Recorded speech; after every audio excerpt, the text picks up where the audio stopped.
We're back. No comedy bits intro. Danny and I went to a tournament. Taylor's back to do TayLore. Oh.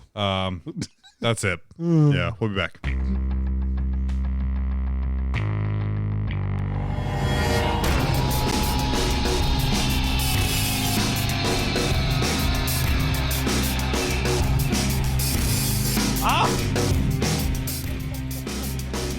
Doesn't even wait for the fade out. Hell yeah. Yeah, I'm just sorry. loud and in charge. That's my bad. Bruh. No, bro, it's fine. Yeah, because we're the most official show So official. out there. So good. So good for mainstream. That's us. Welcome to Mob Rules. I am John, joined as always by, I'm Danny. and more frequently than regularly by, Yeah, it's me, Taylor. yeah. Use my real name this time. As opposed to... What did you use last time? Something stupid, I'm sure. Okay. All right, something. Cool. Yeah. Yeah, don't worry about it. This is that old idiocracy joke. Oh, man. Frito Lays. But yeah, loaded episode this week. Danny and I went to a tournament. We had a 12-hour round trip We did. to go to an RTT, which goes to show our level of What's desperation. wrong with us? Like, for real. And our comp team, our chat has recently degraded to just me and Taylor just typing tournament in all caps in question mark in response to many things. When is it happening? Please, I'm begging you. I would like to not drive 12 hours again in order to go to an RTT. I live 6 minutes from the store. I can do it whenever. Yeah, you could literally run Yeah, I will. Forrest Gump style out of the I'm gate. going to need to see that. Oh, God, not again. Can I be his round one opponent after he runs to Yeah. the store? All right. Are you going to have somebody else bring your army, or are you just going to No. carry it in front of you? I'm going to balance it on my head. And Oh, nice. Yeah, I'm going to have a 5-hour energy and a 4 logo. I'm going Yeah. to crush those in the parking lot and completely revitalize. Like you'll be able to breathe by the time you get to the parking You'll lot. have infinite fucking power and also be drunk. The old John special. And yeah, we also read Ephrael Stern, Heretical Saint. We did. Well, I tried. I was there. Yeah. Just give me like C- for effort, please. I'll I write mean, that down. that's the same grade I'm going to give Ephrael. So yeah, for sure. That's really high. It's I have faith. Oh, and that's man. what's important. Yeah. But the jokes are coming from that one after the dryness of our tournament coverage. But Taylor, Yeah, what's up? you weren't there. But what have you been up to recently? Like, what have you been doing hobby-wise? So I'm continuing my Heresy Iron Hands project. Yeah. I recently just finished my Spartan. I realized that's a lot. Oh, I built a Storm Eagle as well. How was that? How did that go? That was a nightmare. Yeah. Isn't it the worst kit ever? Like a waking nightmare, right? Yeah, that took me 3 days. There's a reason when I offered to sell you my Fire Raptor, it was at retail cost. The building was alone worth it. Building alone was a giant discount. 'Cause I remember, Oh, man. and my wife will tell you like how much I hated life. And she was like, "You have to finish it. You spend a lot of money on it." I'm like, "I know, but it's the fucking worst thing I've ever touched." But do I have to? If I ever need one ever again, I will legitimately just buy it built. I'm not going through that again. That was the worst thing ever. Just, you won't. I might smash this thing for terrain. Wow. I'm very upset at this I've kid. seen some of those gaps. They're pretty... It's just horrible. What's great about the Storm Eagle is every panel is wavy. All of them. All of them. All of them. And they move. They move when you glue them. They know that you think that they're set, and they react. And they react angrily, and they move. They're like the dude from the Sentient. Geico commercial with the fishing rod and the $100 bill on the ground. Like, Right. ooh. Ooh, you think I was set? No. So that was horrible. I'm also turning a lot of that project into regular 40K Hell yeah. because I'm having a lot of fun with Iron Hands in the real 40K that actually exists. So I built a bunch of Terminators. I built a bunch of Intercessors. I built that Stalker Rifle Lieutenant last night. He's really cool. Hype. Yeah, fucking love that dude. He looks good. Yeah. I played a game with Nate. I was playing my Iron Hands list. He was playing Drakari, trying them out. Yeah, true. So instantly you just lost. No, I essentially tabled him on turn 2. Jesus. Yeah. Basically, he could hide about half of the Raiders. Wrong. Oh, Yeah. Brian Bot, very, true. yeah. It's anecdotal. Anecdotal. Anecdotal. Oh shit. Well, yeah. Wait, in fact, he played less than 6 games. That's awesome. So it's true. Right. True. Yeah. Basically, he couldn't hide all of the raiders, and he placed the incubi and the witches last. Oh. Where he couldn't hide them. And so Volkite Dread with the hat blew that up. Redemptors blew up another one. The Sicaran... the Sicaran blew it up, and the Redemptors killed everything inside. That's what it was. Yeah, they would do that. Sicaran fucks, by the way. That unit's awesome. Just the regular one? Yeah, just the regular one. It's pretty good. I took the Heavy Bolters, so that with Mercy as weakness, I get a bunch of extra Heavy Bolter shots. Sure. It felt more worth it than the Character Dread, only because him being able to split fire with his dual profiles is really cool. And I love that guy. That dude is amazing. Yeah. And also Terminators with 0+ saves out in the open. Turns out really cool. Yeah, they're really good like that. So I had a lot of fun with that.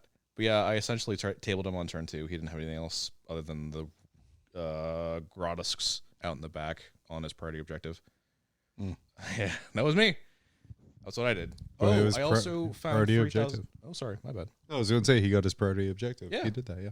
I also found $3,000 of magic cards. Oh, yeah. Okay. So Oh, this weekend, I said one of my opponents was the luckiest man who has ever played Warhammer in his entire life. that is still And true. then I said John is the luckiest man to ever participate in a Warhammer tournament That is also true. ever. And now all of that is false. TayLore is clearly the luckiest man.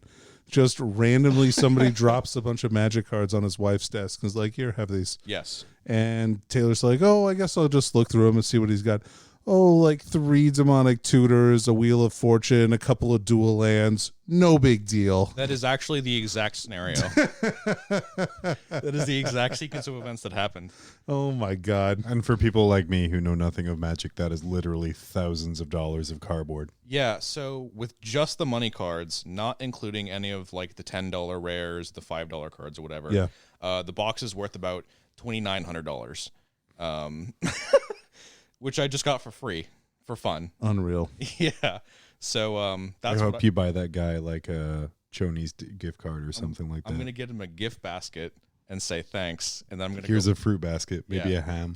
Was it some guy who was like, oh, I don't need these cards anymore? It's a 50-year-old couple that was like, we just don't want to deal with these. Spring cleaning is here. We just don't want this box in our house anymore. Here, just take it. And my wife was like sick. And TayLore loves stupid shit like this. He'll have fun going through it. And she was right.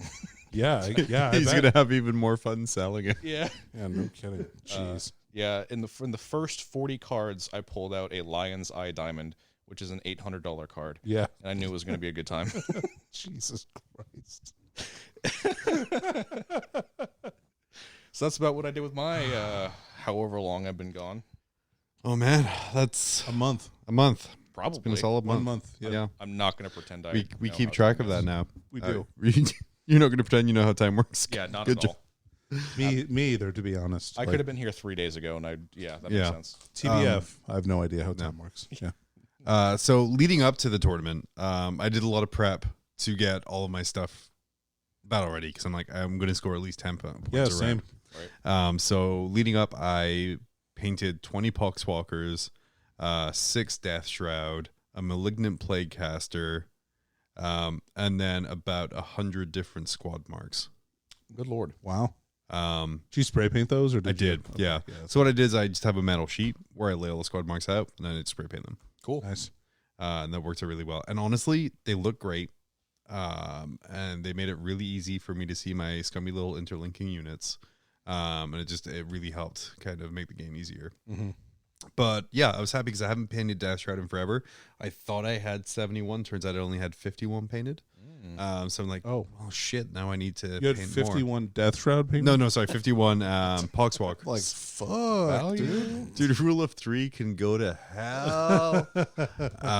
No, so I had to paint up all those guys and get everything ready. But yeah, that's what I did in the lead up to it. And then after the tournament, I converted up 2 Volkite Contemptors. Nice. Very which I think are amazing. Look really cool. I built 7 Plague Marines, 21 more Poxwalkers. Wow. Because I got a really good deal on them, and now I need to go on my road to having 100 painted. So I can never run that amount ever. Hell yeah. But I'll have them. Yeah. And then because I got the Dark Imperium half set, I got like another bunch of characters I'm never going to use. Nice. Nice. So I got all of those assembled too. Sick. I'm supremely jealous. Oh, and I base coated my Possessed. Nice. My God of War bag Possessed. Oh, cool. Yeah. So they're on the way. Fucking love those kids. Yeah, they're cool. I am supremely jealous of your, I would say, prodigious painting speed. I think what's happened is because I painted about 5,000 points of Death Guard in this past year. Right. I just kind of have the scheme like Rain Man locked in. So as soon as I sit in front of a gold undercoated model, Right. I just kind of zoom in, and because everything is purple and gold, like when I'm batch painting, like I batch painted my Death Shroud with the Poxwalkers because it's like the same kind of scheme, Right, and the purples and things. So that combined with having just an iPad with YouTube, I can see it super helped. all. Yeah, Yeah, for sure. just that math face from The Hangover is just me painting. I just kind of turn off and go blank. But yeah, super helps get 10 What do you points. watch while you paint? I watch a lot of weird random shit. So like Red Letter Media on YouTube. I Yeah, do a lot sick. of really cool bad movies, like their Black Spine stuff. Angry Tom, he's a YouTuber from the UK who plays games. He has a very soft voice. It's very relaxing. Is he angry? No, he's like literally the chillest person that ever existed. That's weird. I feel like his branding is not on point. Yeah, he needs it to is- work on that probably. It is not, but yeah. Or maybe it's an ironic name like Little John. Or the people over in Europe, I think it's called, they're Not anymore. They left. Right. It's yeah. their mannerisms are just so completely The English Isles. different. Oh, you mean well, they're still in Europe. They're just not part of the EU. No, Yeah. they moved the island. Yeah, they moved the islands. Oh, to It's where? out of the waters. They attached the little jets to the right hand side, It's on the left side of Argentina. right beside Australia. Yeah.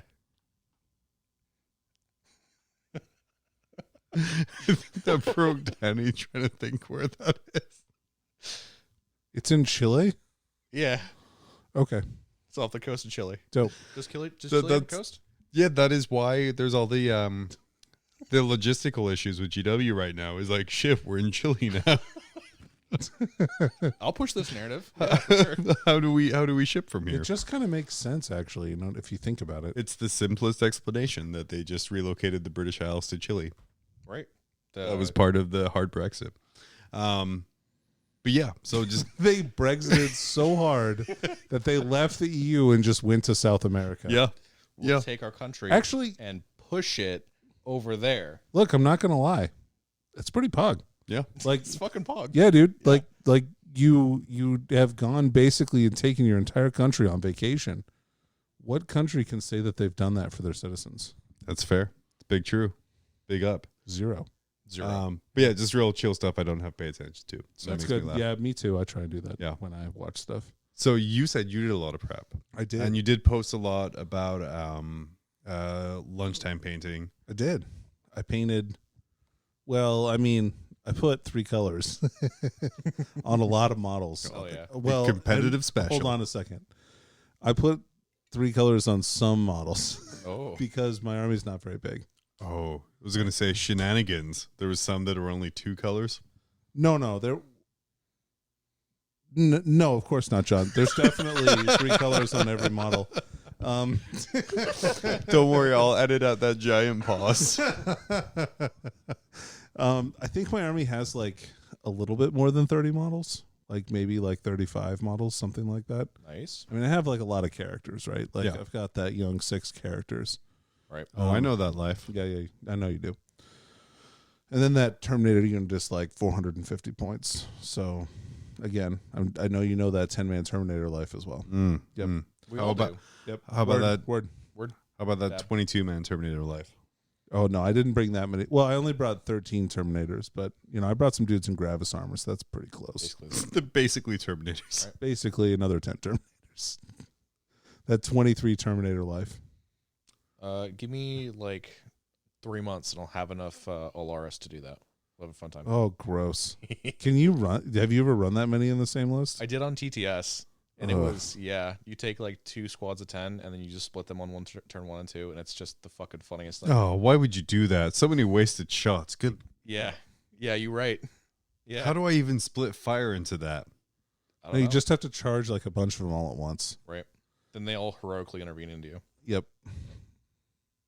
I feel like I shouldn't do that. It'll be fine. No, you should. It'll be fine. Yeah. It'll be fine. It'll be fine. Some things are going to work really well. Some things will not. Right.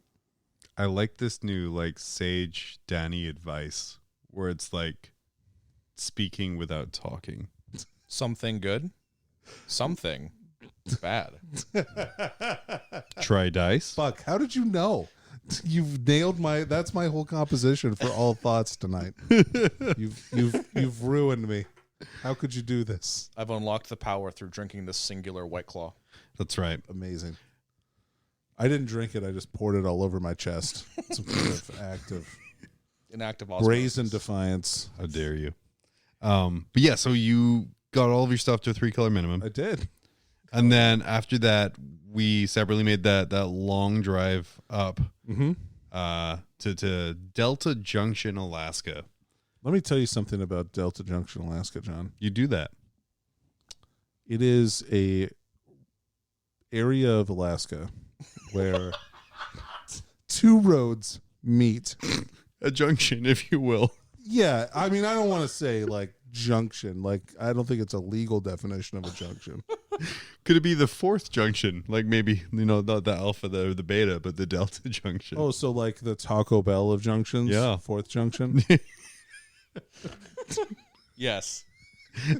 That is our narrative for that, yeah. There was someone who was asking me to describe what Delta Junction was like, and I was like, imagine the South, but in Alaska. Yeah, dude, COVID doesn't exist there, apparently. I don't think I saw a single fucking mask. I went into entire time. their grocery store with a mask, and it was like, in the old Western movies when a stranger would walk into a bar and just everything stops and everyone looks at you. Right. That was me walking into an IGA grocer with a mask. Even the dude with the piano stopped to look at you. He did. Which is funny because he was playing from the windows to the walls and like that old time classic.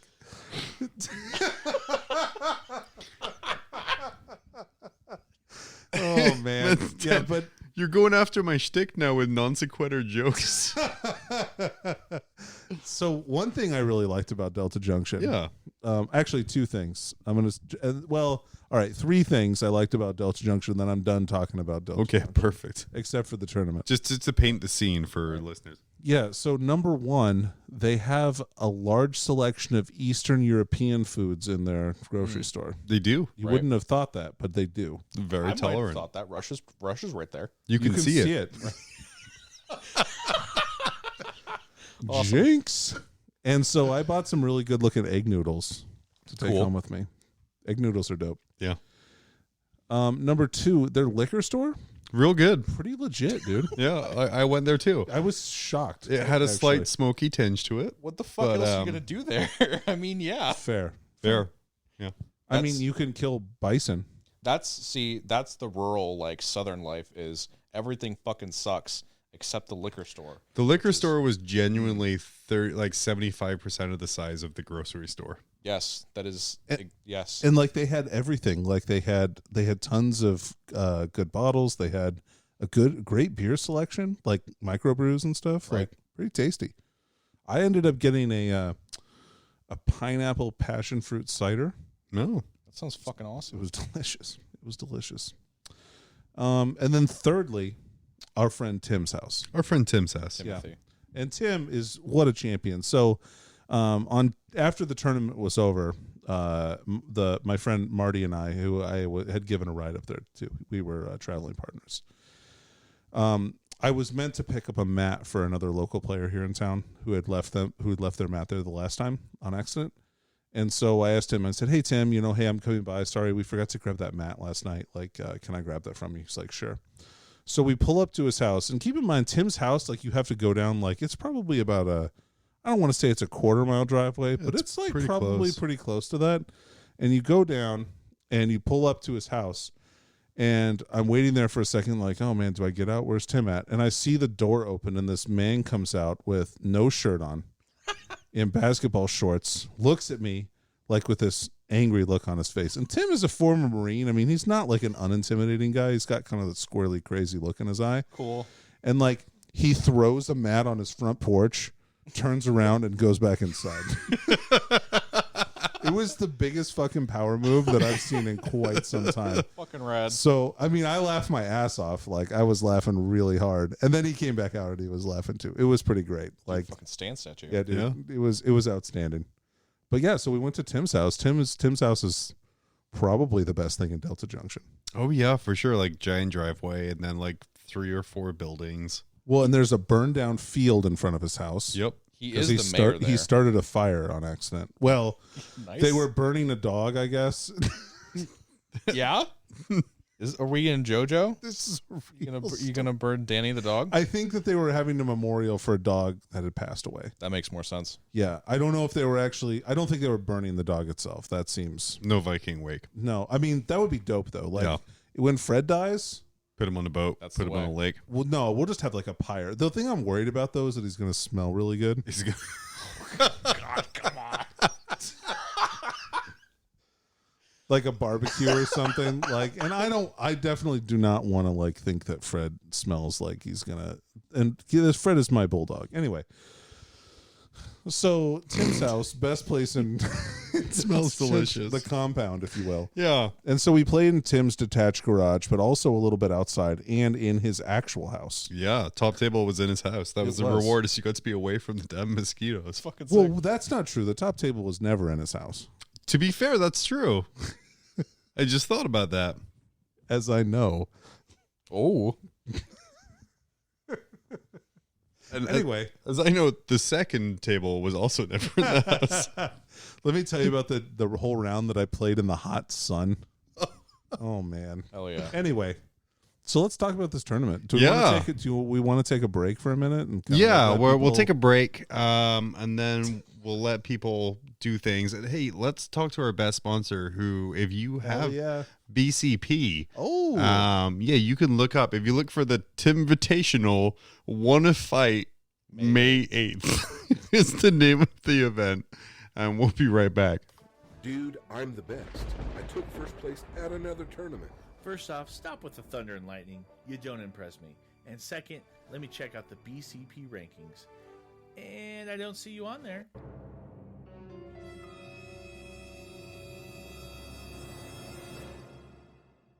What? Your TO needs to download the Best Coast Pairings app and run events on it. After the event, the results are uploaded into BCP rankings, and the best part, it's easy and free. But I play multiple game systems. No big deal. The BCP app can be used for any game. A ton of events every weekend are using it, from major international tournaments to local stores. And now that it's available on Android devices, you're going to have some serious competition. There can be only one. BCP Rankings is a fun and exciting way to measure how you or your team stack up. No matter what you play, your score goes to an overall ranking, or compete to be the best in a game, a circuit, a region, or the world. Download the app or visit www.bestcoastpairings.com for more info. Best Coast Pairings. Are you the best? Were we the best? So, the Timvitational Wanna Fight May 8th. Yar. FITE. Yeah, I think it's You Want to Fight Mate, but May 8th was the date it was held on. Yeah. Can I just point out, by the way, so Danny, you traveled up with our friend Marty. Uh-huh. I traveled up with my wife and infant son. Yep. As May 9th in America is Mother's Day. Yep. So I took my wonderful family on a beautiful trip to scenic Delta Junction for Mother's Day. Awesome. And then abandoned them the day before. Tradition. Man, you are really an outstanding husband. I'm and father. very lucky. You are a specimen for sure. Yeah, for sure. Yeah. For sure. But yeah, so round one. Glad you like that. Thank you. So So who did you play round one, John? I played Micah. Oh man, that's what I wanted to. That's who I wanted to play round one. It's almost like I got the kind of the standard pairing, and Danny got paired into the 5th round of a GT.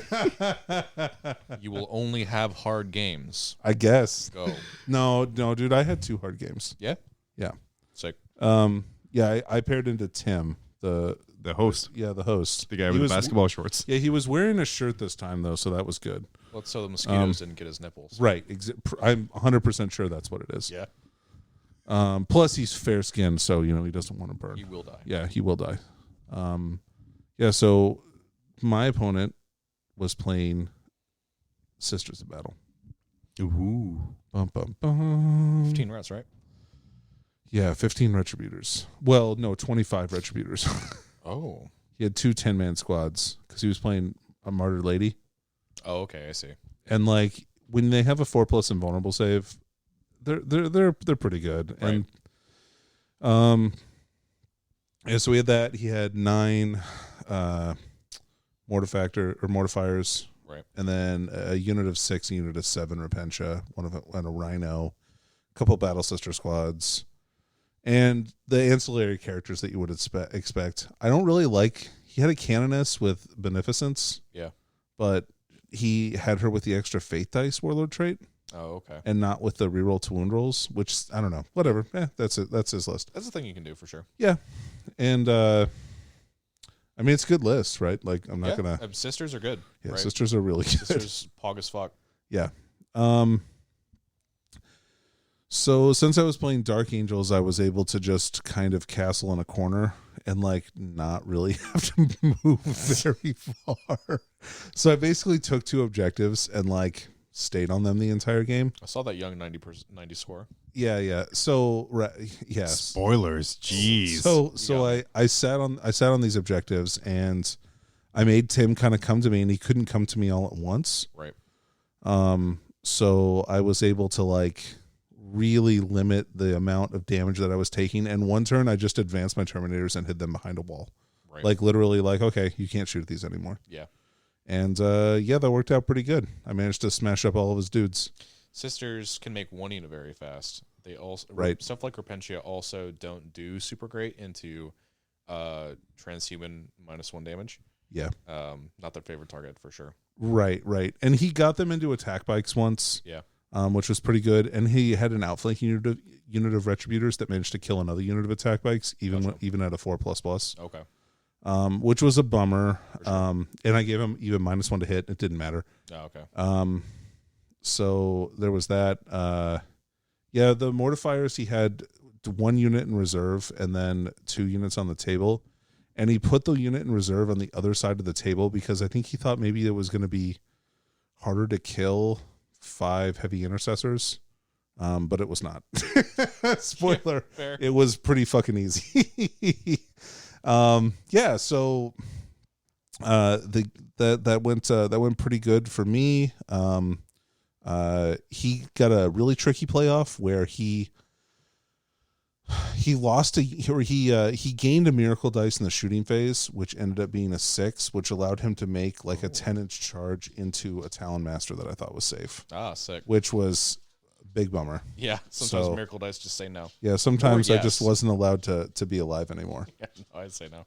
So, but last turn I managed to like kind of pull some shenanigans and get a 15 on primary, like because I was able to shoot. I went second. Okay, cool. And Talon Master flew out, stole an objective because it had obsec, and then shot a character off another objective, which made him lose that, and I managed to win that young game. Man, Talon Masters are fucking good. Yeah, Talon Masters are really cool. Hell yeah.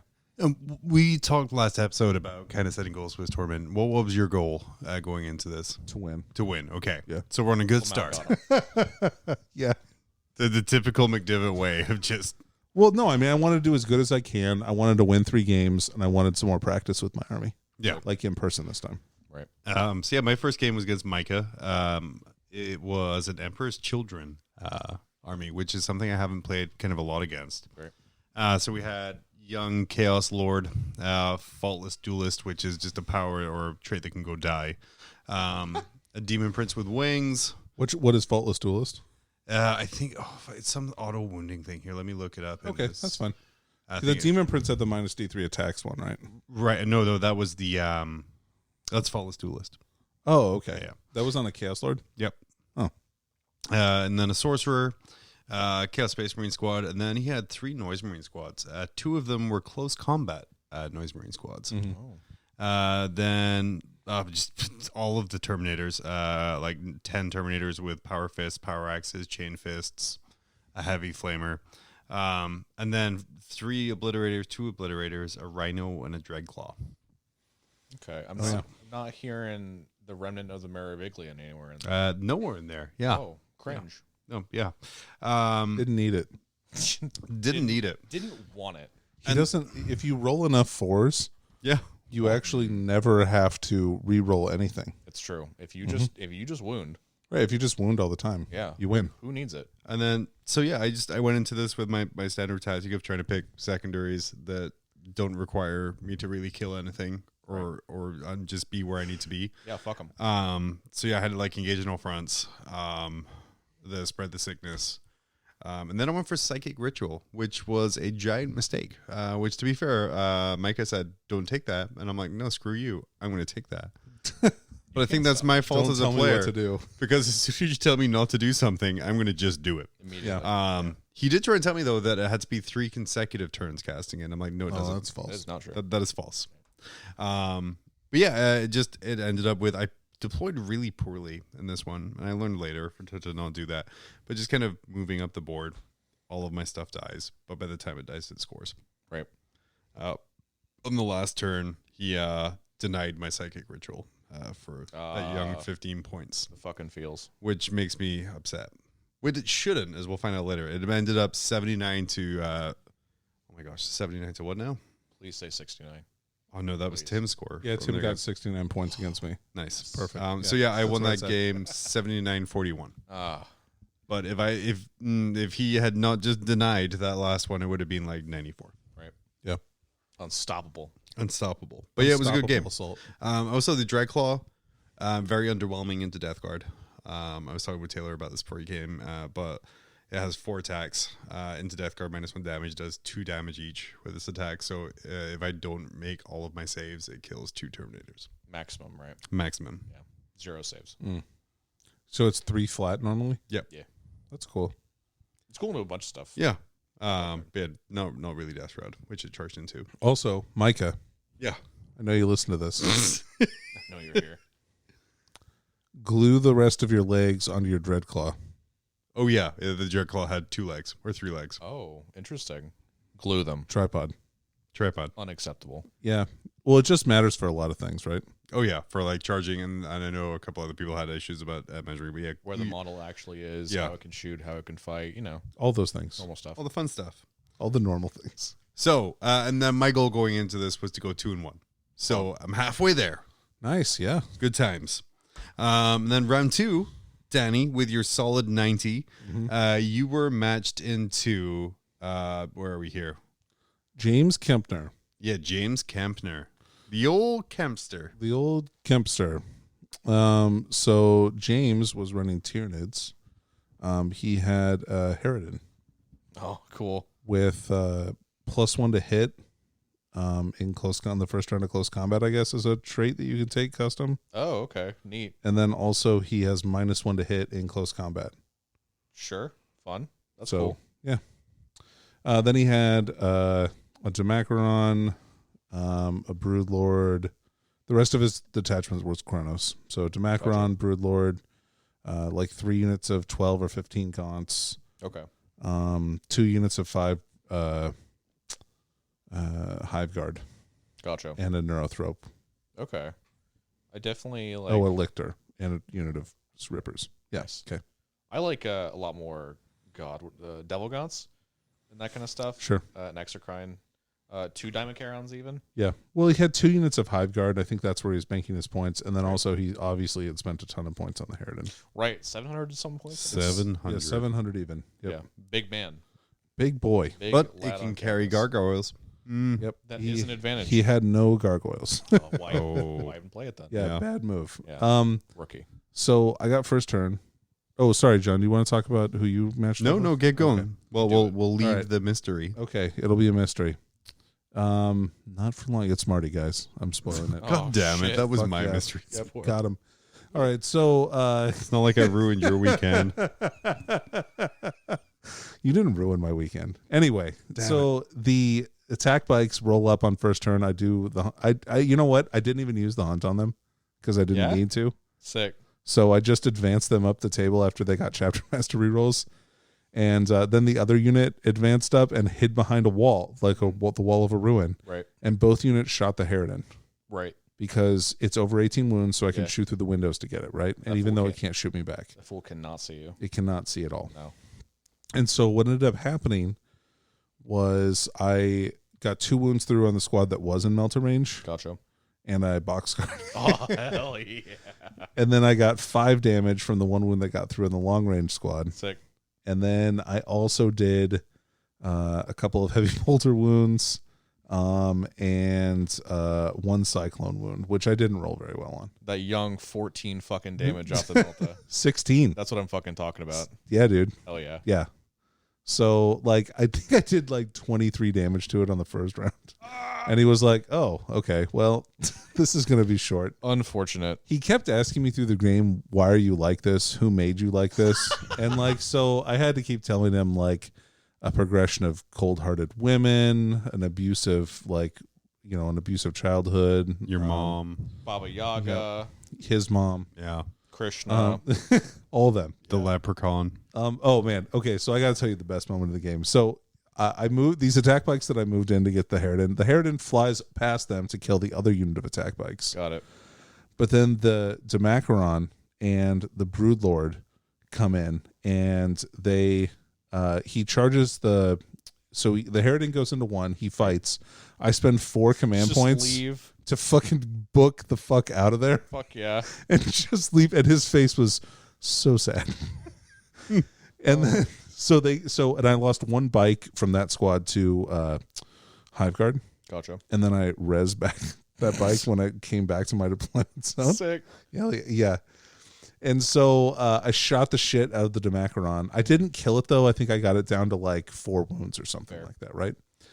And so he moves up on his turn, the Demacaron, and he shoots my Terminators, which are kind of like not super close, but sort of close, and they definitely have line of sight to the Demacaron. Gotcha. And he killed off both my Cyclone missile launchers, and I rolled the banner on one of them, and they aced the Demacaron before it could charge me. So he didn't even get to charge. Like, it just died. Fucking got him. Unbelievable. He was very sad about that. I bet he thought that was really cool. Yeah. False. Oh, shit. He was not happy. Oh, so I won that game. The problem with this game is I wasn't aggressive enough. Like, Gotcha. it was hard for me to get to the central objective because it was so far away. And there was this crater that was really slowing me down. Like, so Terminators are not fast, right? And like, especially if you're walking them every turn, you're just getting 3 inches of movement. For sure. So like, I think I played that badly. Like, I just should not have had them in cover because nothing shooting wise matters. Right. If they're in cover, because the Hive Guard don't give a shit. Yeah, the Hive Guard ignore it. So, like, who cares? Right. Off I go. So, yeah. So I didn't manage to get kind of into the center of the board until really like turn 3, and then turn 4 and 5 I scored pretty good on primary, but I was like 5 points primary turn 1, or turn 2, 5 points primary turn 3, turn 4 was 10 points, turn 5 was 15. Gotcha. So like really just slow on the primary, and I found that to be the case in all my games. Like I was like 1 turn behind where I really needed to be. Yeah. That's the way it goes. Tim has a lot of craters on his table though, so Gotcha. just be aware of that for Lots. when you go I will- eventually. Oh, maybe. Lots and lots of craters. I will say what saved me all games like I max primary was the Turbulent Sastrat to make Pogswalkers just Go big Oh, yeah. fast. run like Bugs Bunny or Wile E. Coyote after a Roadrunner. Sonic. They're so fast. When to actually be aggressive is definitely something I struggle with in knowing like when to put the foot on the gas. Yeah. Yeah, that's one of my big hurdles with the game currently. And so like I've done it a couple of times where I played games where like my opponent is like, oh, I didn't see that coming, where I'll advance the Terminators on the first turn, and they're Yeah, like, totally. oh shit, like there's Terminators like in my face, like in the middle of the table now. Right. And I'm like, yeah, pretty much. I started them on the line. I rolled a 4 for an advance. Hello. Yeah. Here I am. My list, I literally Hello, Mr. Obama. I advance everything. Obama. It's a real power move. Perish. Sorry, John. So, John, Yeah, your game 2 my game 2 against Marty, which What- I was- rudely spoiled earlier. was against Marty, which is great because you love that 12-hour round trip to play one of your friends who you live in the same city. Of course. Yes. Oh, hold on a second. I have a mini rant. Oh, before yeah, we go, into go, your go. game. So, Marty drives 6 hours to this tournament. Right? Yes. And round 1 gets a bye. Fucking cringe. Right, which sucks. Like, what a crappy thing to have happen to you. I mean, it would only be worse if someone came up, like knowing they were only going to play one game, and then instantly left afterwards. Absolutely. No one would do that, though. Oh, wait. That's insane. Some dude fucking did that. So if you're the dude who did that, like, fuck you. But also, So, thank you for the download. True. If you listened. Oh, You're a bastard. But yeah, my But also, game, thanks for being here. my game 2 was against Marty. And let me tell you guys how annoying it is to fight into Death Guard. Holy shit. It's Is it? just a slog. Oh, it's not that bad. I I do it all the time. want I to know don't. you do. I don't do anything. But so I never do it. it turned into just both of our armies, 2 Death Guard armies, in the middle of the board, Okay. hitting each other, Just scissoring. making saves, hitting back, making saves, hitting back, doing wounds, Right. A lot of glancing blows, no penetration. regenning wounds because we both had plague surgeons. Zero. penetration. Yeah, he had a couple of different cool things. It's like he had the blow drones with the flash mowers, which were kind of neat to see in action. Oh, man. But those are really cool and not Death Guard. Yeah, like pretty so much. all of us, like both of us, are running all these really cool 2 damage weapons. Oh. Well, they're really good against, like, spawn that don't have grandfather's influence on Yeah, them. that's fair. But the spawns, in my list, I had 2 individual units of spawn, and their entire job was to sit in my deployment zone on objectives, Right. far away from everyone else. Makes sense. So yeah, my spawn survived every single game. Spoilers. But yeah, it was a great game. It was a good learning game for me because the trade-offs of like, hey, do I do the big boy swings on the Death Shroud, which are -3 AP, but 1 damage? Or do I do the little guy swings, which are only -1 AP, but 1 damage? And kind of like the first couple rounds of combat that we were in, I did the big boy swings. So like, oh yeah, -3 is so great. Yeah. But No. into Death Shroud, it's a 4-up save. So instead of a 3-up, it's 4-up, which really isn't that great of a trade-off. The little Marty boys. and I had a really long conversation on the road up there about this. Cool. Like, where he's asking me, when do you do the big swing? When do you not? Yeah. And, like, I told him, like everything else, it depends. Oh yeah. You really have to analyze this stuff. Like, Yeah. you're losing half the effectiveness of your scythe, right?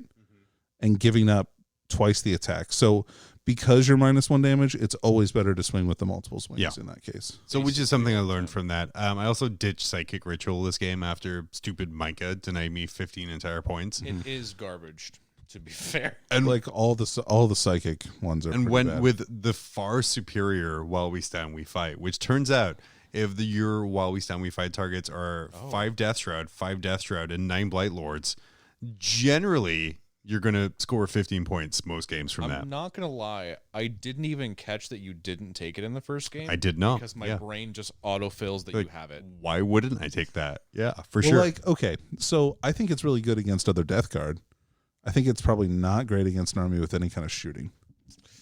Depends. I guess, yeah, that's fair. Well, I this guess- would be the game where Marty's Blight Lords shot into my Oh, yeah. Blight Lords, did 7 wounds. Okay. I'm like, combi bolters, cool. Let's So- roll some 2-ups. Yeah, First of who- all, who 7 fucking cares? wounds, Pog for Yeah. for Nurgle. Nurgle number. Yep. Yep. Nurgle. So, of course, when I roll my dice, I roll 5 1s, Oh, okay. which I'm just like, okay, Sick, yeah.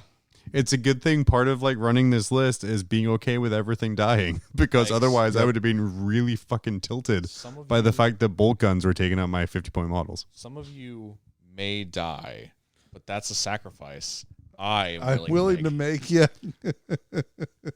And I absolutely was. John is the Farquaad of 40K. Really am. I think that's, yeah. Really? That's a narrative I'll push. I'm really short as well, so it really it works out really well. It's basically a perfect analogy. There are 0 flaws. yeah. It's my massive castle. But yeah, so like I ended up scoring really well for that. I also chose it was priority target, and generally whenever I'm playing priority target, I'm going to take the mission secondary. That's a free 15. Because it's a easy 15. So, and especially with my Poxwalkers doing like putting on their Nike shoes and running up the field, 8 to 13 inches turn 1, I'm generally going to score 15 in primary most turns, which is from round 2, 3, 4, I was 15 in primary. Oh yeah. So yeah, I ended that game 93 to 55. Fuck yeah. So heck yeah. Oh, and I won mine like 90 to something. I can 90 to, I don't know. you can find out using the magic of BCP. That's Besco's parents. 90 to less than 90, that's a cool guy. I that's like exactly what it says here. which is kind of like less than you Jake. won a 90 to 71. Oh, So okay. high scoring loss from Kempner. Cool. Yeah, he was able to put some gaunts on objectives and things like that, and like hide them behind terrain so that I couldn't kill them all. But Gotcha. eventually, I did. I'll get you all. So round 3, Round 3, we're both 2-0. True. we are. I'm expecting to get my traditional third round loss this turn. So let's start with Danny with your third round. So round 3, I draw the list I did not want to play at this tournament the entire time, which was Wallace's list. And Wallace is probably one of the better players in the state. He's a pretty solid player. And he was playing Zinch Demons. It was Oops All Burbs. Yep, he had So- the giant Forge World bird, right? Yeah, he had Alphabet Soup. How do you even say that? Mateos Rock Harris. Exactly. Fuck off. I mean, Get the fuck out so of here. dude, with that I'm shit. looking at it on BCP and I can't pronounce it. And you're sitting there all like splay-legged, like you're sitting on a public bus Here, and just saying it. Let me lean down to 45 degrees to really like sell it. Mateos Rock Harris. Fuck off. God. He All had- right. And then he had Carios Feyweaver. Yep. And he had a bird with the sword and a Sword. bird with the cloak. We are saying bird with a U here. That is very important.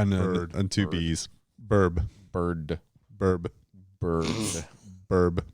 I want my bird. And then he had 3 squads of 10 pink horse. Yep. 3 squads of 10 pink horrors.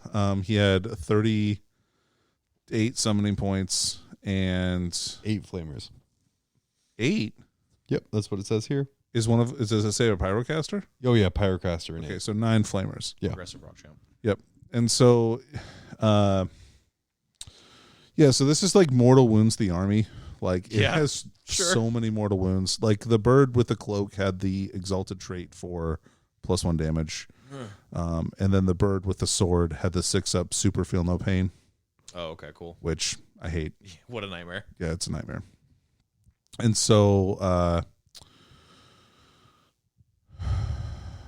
I mean, that's the story of the game, and that's Sai right there. Yeah. Yeah, I can feel it. so like I got first turn, which Wallace got first turn. So which was fine. Sure. And he kind of flew in the middle of the table, and I used the hunt on a unit of attack bikes to basically make like a mortal wound screen of 12 wounds that he had to get through, Right. which was really effective. Nice. And so he eventually killed all the attack bikes, but that was okay because that basically let my Terminators walk out unscathed. For sure. And they walked up, and so the secondaries that I took this game, I guess this is important too. Oh yeah, I for sure. decided to go against Assassinate. Okay. I went for Titan Hunter, Gotcha. which I think was a good choice. Just because like I wasn't confident that I would have enough strength to kill all the birds. Right. And the birds are really tough. Like they're hard to kill. So I picked it. So all I had to do was kill one, like 28 wound, like burb, and then I would have like I would be fine. It's fucking 10 points right there. Pretty sure. Right? Yeah, just 10 points. Right. So it's easy 10 points. Make sure I have it. Right. And I took the other 2 secondaries that I took every other game, which was While We Stand We Fight, and also the Dark Angel special stratagem, like Stubborn Defiance, I think is what Stubborn it's called. Defiance. Yeah. So, which I scored max points on every single game. Hell yeah. because It's It's so Is fucking that the hard to one stop. where sit on objective, don't move, score 15? yeah, just as long as your opponent can't take it from you. So, which is tough when everything around there is obsec. Right. Real fucking hard to do. Yep. So, let's see here. I'm trying to think. I'm trying to remember exactly how this works. So, first turn, my attack bikes died. and all but one. He got a super smite off on my Deathwing Command Squad, which I also put forward as kind of like a block of wounds that he would have to get rid of. Gotcha. And I lost 2 of them. So Ow. yeah, that sucks, but that's okay. Sure. So my turn 1, I walk up my Terminators and they charge the bird with the cloak after I do some wounds to it with some shooting, and they crush it. They crush the bird. Even without psychic powers, I just spent the 1 command point to put them in all doctrines. Hell yeah. Because I forgot Azrael's a chapter master. Yeah, So totally. that stratagem only costs 1. Yeah. I've been paying 2 for it previously, but Oh. it's way, yeah, Yeah. it's dude, real good. He fucking crushes. Yeah. And so that gives them reroll to wound rolls against the birds.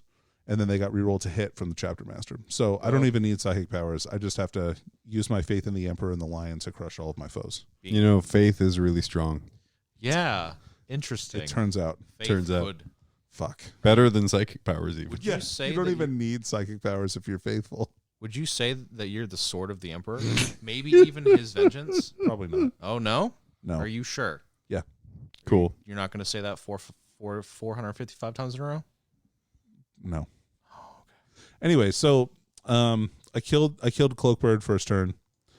Swordbird then proceeded to fly over me Gotcha. and charge into Azrael, Okay. which is like not great. Not a move I support. And he did get +1 attack on him with the psychic power as well. Okay. Which is fine. He also got Treason of Zinch on his second turn onto one of my Talon Masters. Wow, okay. Oh yeah, I was there for that. But like, so he rolled the thing and he got a 6 and a 1, and then he used Gaze of Fate to re-roll one of those dice to like an 11 or something, Right. and he managed to control him. But because I am a fucking wrinkled brained as shit, Oh, I had my other Talon Master like within an inch of him. gotcha. So all he could shoot at was my other Talon Master. Gotcha. So which is great. Still have one at the end of it? Hell yeah. Yeah. Well, and I had both of them at the end of it. Oh, sick. Anyway, Big Bird or the Sword Bird doesn't kill Right. Azrael. No. By 1 wound, like just barely. He got 1D. Sick. He got a D3 mortals off only once Gotcha. on its attacks, and he wounded all 4 times. Like he hit 4 times and wounded 4 times. Like Brutal. even on 4s. Like I was like, oh come on, oh well, whatever. And so I managed to save 3 out of 4 D6s, and he rolled like a 3 for damage or something like that, which Gotcha. was not good. And then I like saved one of them, and then he did 2 mortal wounds to me, and so I was down to 1. Okay. So Azrael like booked it out of there with Intractable. Like Yeah. he's like, all right, I didn't even want to like try No. to like to pass the test, Hell like no. the leadership test. I'm like, okay, I'm leaving. So he moved out and then shot him with his plasma and did some damage, and the rest of my army just shot the shit out of him, but didn't die. Okay. And so I had to charge him with heavy intercessors to like tie him up, Cool. which was not ideal. But again, you do the what you needs necessitate. Yeah. And that turn I also killed Alphabet Soup. Got it. Cool. Yeah. Fuck that guy. So that guy was dead. And yeah, the Terminators.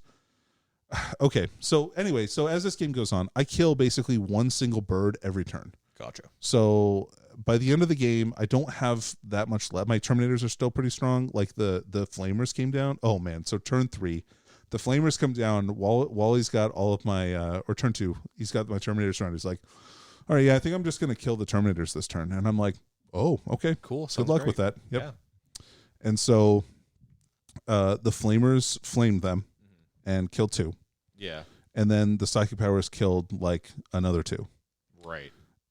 Killed 1. And then Alphabet Soup charged them.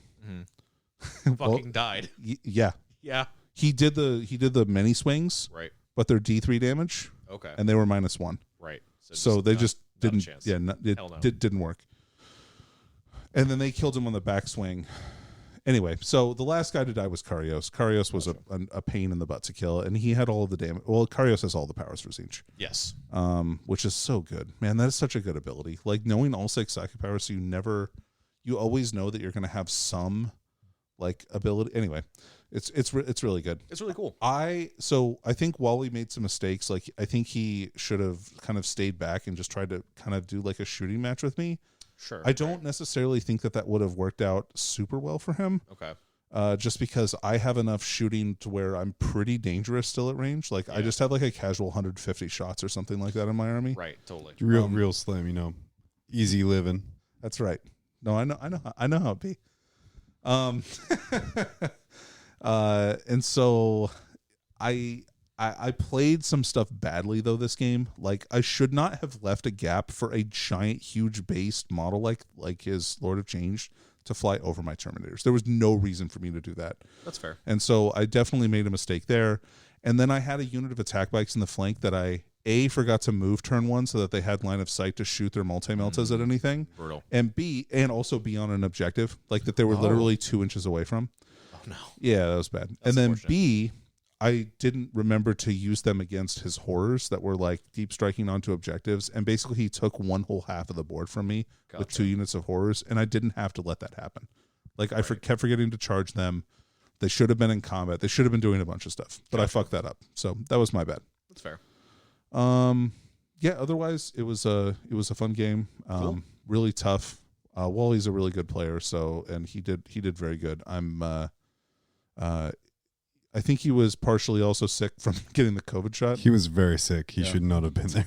Oh no. So maybe not his best game either. So which is fine. But anyway, yeah, it was fun. And so I ended up with another 90-point win. Yes, 90-60 to you. Yep.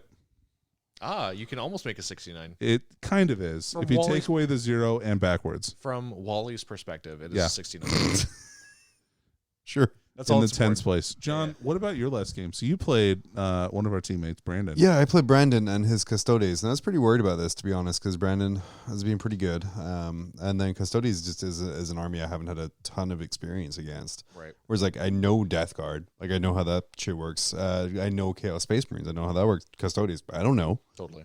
And I was going against, his list was a very fast Custodes list. So it was like 2 units of Virtus Praetor jet bikes, 2 bike captains, like a couple of men squads or like 3-man squads of custodians, the stupid Voxilia banner.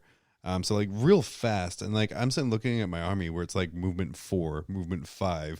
I'm like, oh no. Oh no. So I just tried to choose objectives that I knew I could score. So I went for spread the sickness, engage in all fronts, and always let me fight. I figured with the lower model count, spread the sickness was a good choice because he's probably not going to be on all objectives all over the place, so I can pick and choose and puke over things. Engage in all fronts is a pretty standard one for me. I have the spawn to hold the back, and the Pogswalkers are fast enough to go out and grab things. And then while we stand, we fight, which was like, that was maybe a risk, but then I was like, no, we're good. Like those guys will survive. We'll do good. And he sort of fell into the usual trap a lot of the people I put against fall for against Death Guard with taking Assassinate, which seems on the surface like a really good secondary to take against me because I have like 6 characters. Totally. Mm-hmm. But when you have to work through like 30 ablative Death Shroud wounds to even get near those characters, then it gets less good. And they all have anti-fight me abilities, stuff like that. Anti-fight me abilities and all those things. You know, it's to thin their ranks, which against my list is really good because Poxwalker is going to Poxwalk. And he's going to get at least 10 points from that. And then engage in all fronts is pretty good too. So this was a really short game. I actually only played 1 turn. So Brennan went first. He moved everything up. Got some shots off, wiped out some Poxwalkers. I did some big brain moves. You're going to be proud, Danny. He shot a squad of Pox. I fucking doubt it. He shot a squad of one of my 20-man Poxwalker squads. Yeah. With his stupid ass Predator jet bikes with a bajillion shots. Yep. So I chose to kill down the middle of my squad to move them out of coherency. Because he killed 9 of them. Okay. So I killed down, moved the Poxwalker squad out of coherency. At the end of my turn, removed half of that squad as obviously coherency checks. And then on my turn, I then used the Terminus S ability to bring the whole squad back on the table edge. Okay. Which felt pretty good because I needed to clear that space. It was Tim's terrain was so dense. It was great. But trying to do any movement on that table, I had like 3 avenues I could get out. Very sub-pog. And 2 of them where Brandon was really good in his deployment. He put all of his models on the side where I was forced to come through 3 5-inch wide gaps. And that's all I had. Yeah. So I had to move Poxwalkers really quickly, so it was important to me that they died. Gotcha. So we had a really good turn, killed a bunch of Poxwalkers. I think killed one Death Shroud through shots. They're pretty good.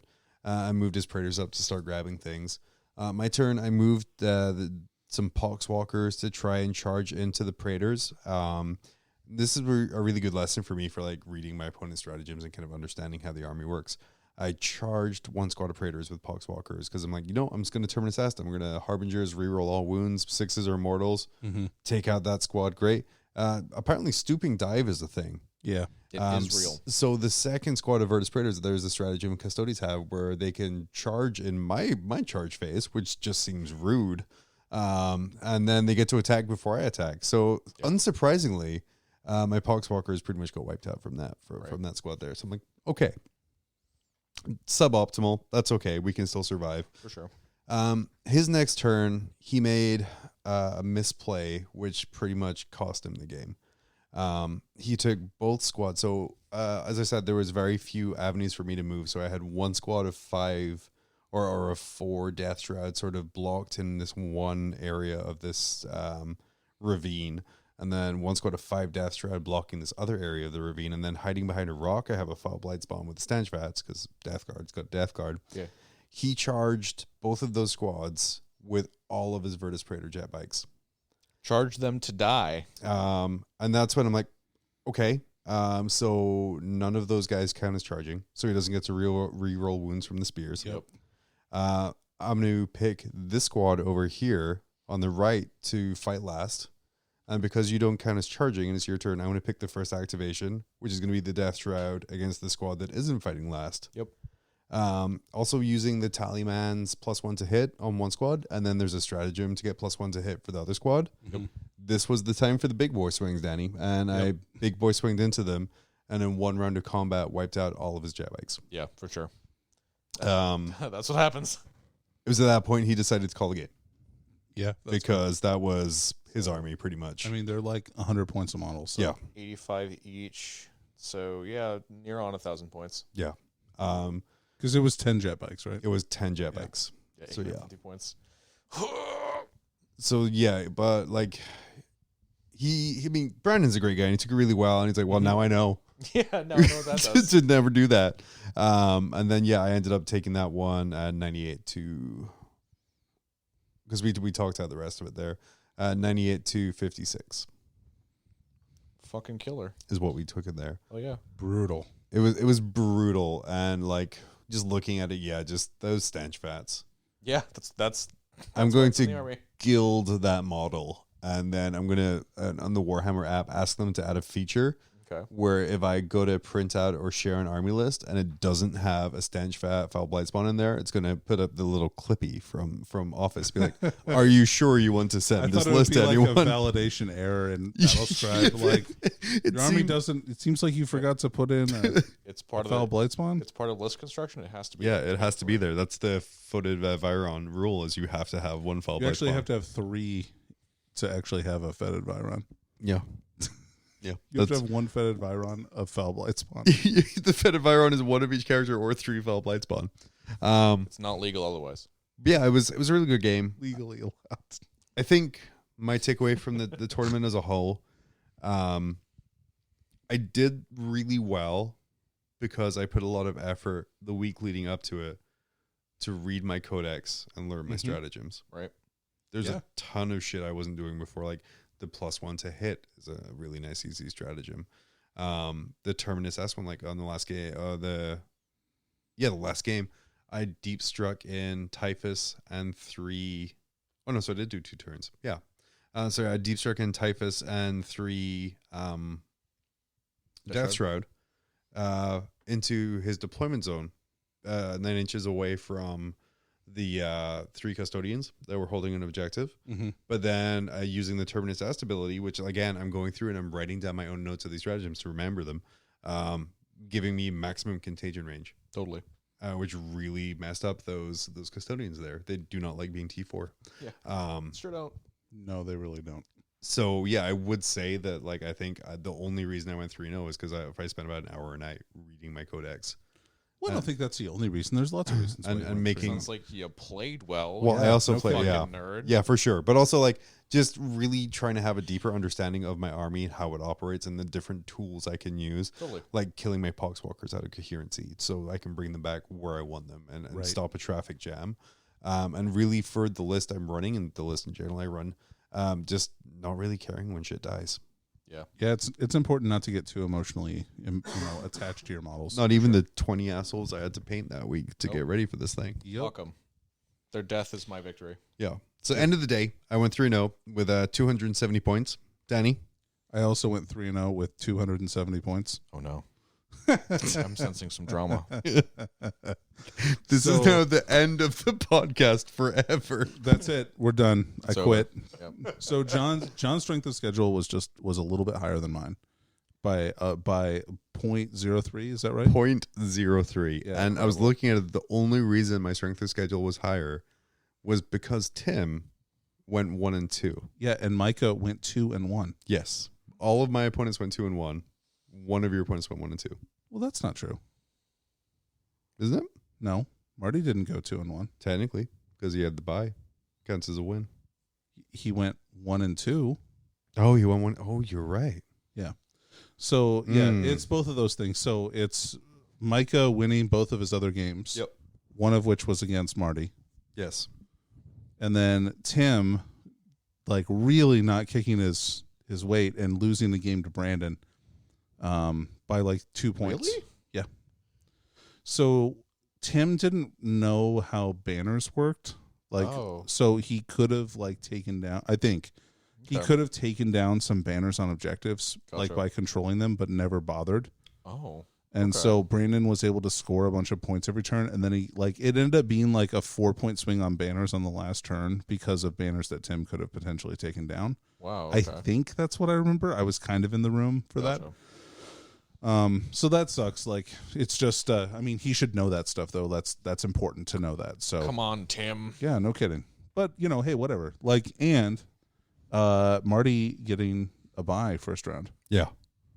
So that guy who only came in and played one game, it's your fault. Fuck you.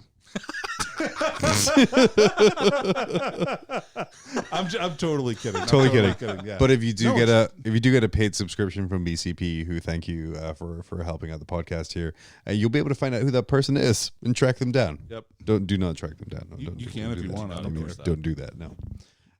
His But name is no. I think like between the two of us, yeah, you played against GT winner, frequent RTT winner. No, Kevin. I mean, like a really good Tyranid player, Yeah, Kempner's a good Tyranid player.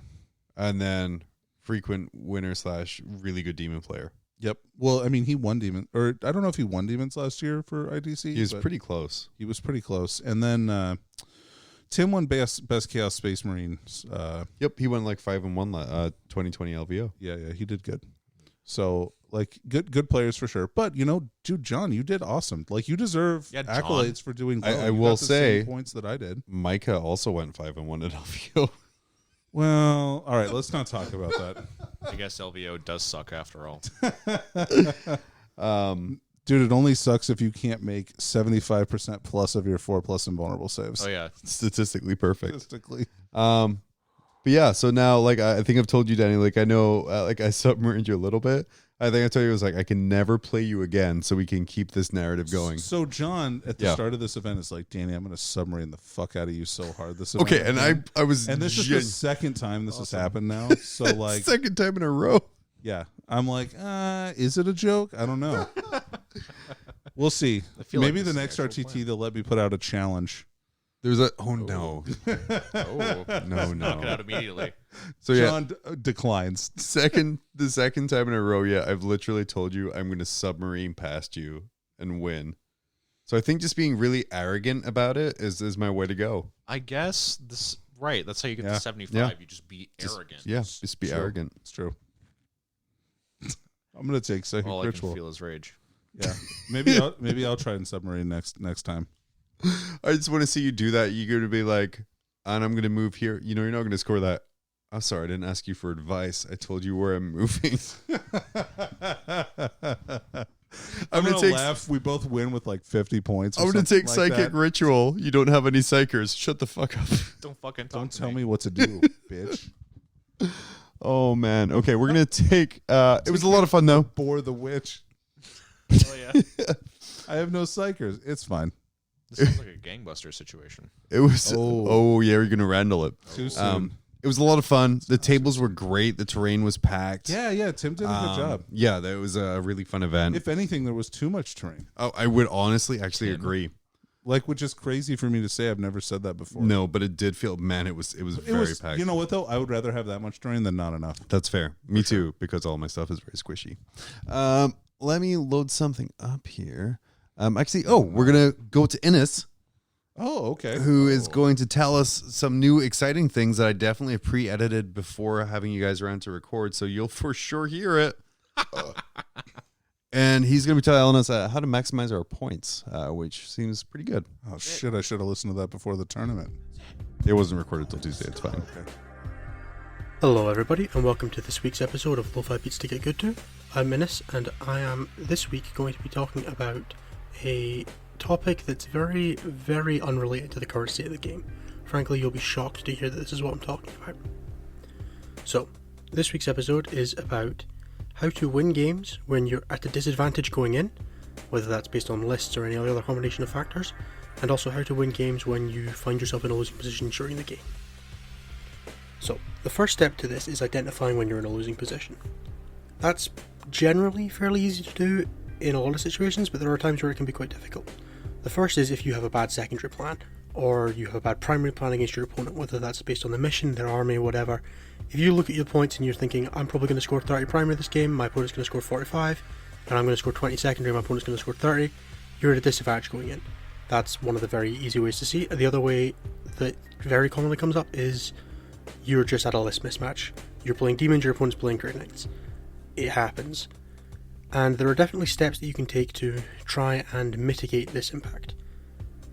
The other way that you can find yourself at a disadvantage is when you have like a bad turn or your opponent has a really good turn in a game and you find yourself in a position where you thought you were even or you thought you were slightly ahead and now suddenly you're behind.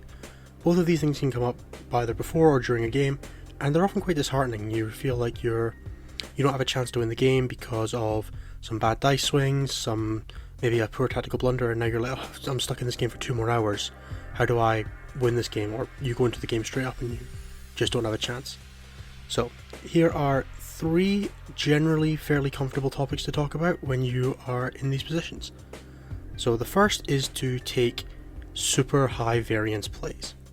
Now this is not normally something that I would advocate because when you're in a game and you're either slightly ahead or even, or especially when you're ahead, taking a play that's like a 50-50 coin flip or even like sometimes you just got to hit an 11-inch charge to win the game, you know? When you're in a losing position, if you know you're going to lose anyway, and you're playing in a singles format where the only thing that matters is the winner or the loss, and the points margin doesn't matter, why not go for some big swing plays? You are at no disadvantage by going for them. It's very important to be able to recognize situations where you might be able to just spike 4 hits on a 4-shot gun and then win 4 times and they fail 4 saves and you win the game off of that. That might not be a safe play. It's definitely not a safe play. But if it's the only play you have that leads to you being in a winning position, it's the one you should take in that situation.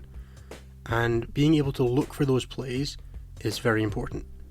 Whether that's hitting a turn 1 charge at long distance or nailing 3 invulnerable saves on the way in from Overwatch that you really shouldn't. If it's the only situation that leads to you winning the game, that is the play you should take. And taking those high variance plays is one way that you can bring down the average skill level required to win a game, because sometimes it will just work and you will look really good at 40k as you make this Hail Mary play that just really works. When you're playing against an opponent who's better than you, a list that's better than you, this is one way that you can bring them back down at a higher win rate than you would have if you just played the game normally. The second way that I want to talk about is taking very uninteractive secondaries and things like that. So you just play a non-game. You might take something like While We Stand We Fight, raise banners and engage on all fronts, and just hope your opponent takes secondaries that require them to engage, and then just play the mission to the utmost. Even though you maybe shouldn't win it, you then just don't worry about killing anything. Maybe you get tabled, on turn 4 or turn 5, or all you've got left at the end of the game is like 2 while we stand we fights. And sometimes that's enough to clinch you over the line, especially if your opponent took interactive secondaries and you were able to play a game where you just said, no, we're not doing this today. This is also a great idea for team formats. If you're in a really bad matchup, you just play to get points. Obviously in singles you still have to get over the line and get one more point than they do, but there's always the chance they take bad secondaries even if they have a better list than you. And then in game, what that looks like, if you find yourself in that position like mid turn 2 or turn 3, is that you just castle, you stop spending resources, try and go for one big swing turn on turn 5 where you grab the 15 primary to knock them down to a 5. Go for the swings, save your resources, try to do them all in one big punch, rather than what can happen, which is you just kind of eke out, you stay even, you stay kind of even on turn 2, you stay kind of even turn 3, you stay kind of even turn 4, and then turn 5 you collapse. You try to stay slightly behind for turns 2 and 3, and then turn 4 and 5, when you've got all your resources saved up and they're still using theirs, you now suddenly have more resources than them and you can come out swinging and try and swing the game on that last turn. The third option, and one that kind of sucks and isn't one that people like talking about, is for specifically when you go into a game and you know you're at a disadvantage, and that is deploy on the line and pray to go first. It's not always a great plan, but it is one that you should always be considering, because if you're going into a game and you can't win a fair game, don't play a fair game, right? It's the same advice as number 1, but I'm specifically calling this one out because it's something that people should do more often, especially into armies like Dark Eldar right now, where if they go first they have an 86% win rate. Odds are you're not beating them anyway, so why not coin flip it, try and get that first turn, try and deliver a crippling blow and try and win that way. When that manifests in during the game, it's kind of like, just run at them. Turn 2, you just take your turn 2 and you've had a bad turn 1, you just go, screw it, we're going balls in. You're going balls deep this turn and you just see what happens. It's probably not going to work, but if it's a higher win rate play, if you will lose the game 9 times out of 10 playing normally and you only lose it 8 times out of 10 doing it this way, you've just doubled your odds of winning, So those are some things to think about in terms of how to win a game you're losing. And they're not going to work all the time. That's absolutely not the case, because you're already losing this game. You can fundamentally treat it as lost going in, or you can try and take the high variance plays and the plays that don't feel like they should work and see if they do. And you'll win more games than you would have otherwise. Because if you take no risks, well, you're just going to lose, right? So why not take a risk? It'll make you a better player in the long run as well, because you'll get to do some limit testing. So even if you lose, you get to find out, well, that actually did work, and that was kind of average, and that should work every time. And then you can take that into your next game and really apply it and just become better overall doing things like this. Okay, everybody, thank you very much, John and Danny, and back to you.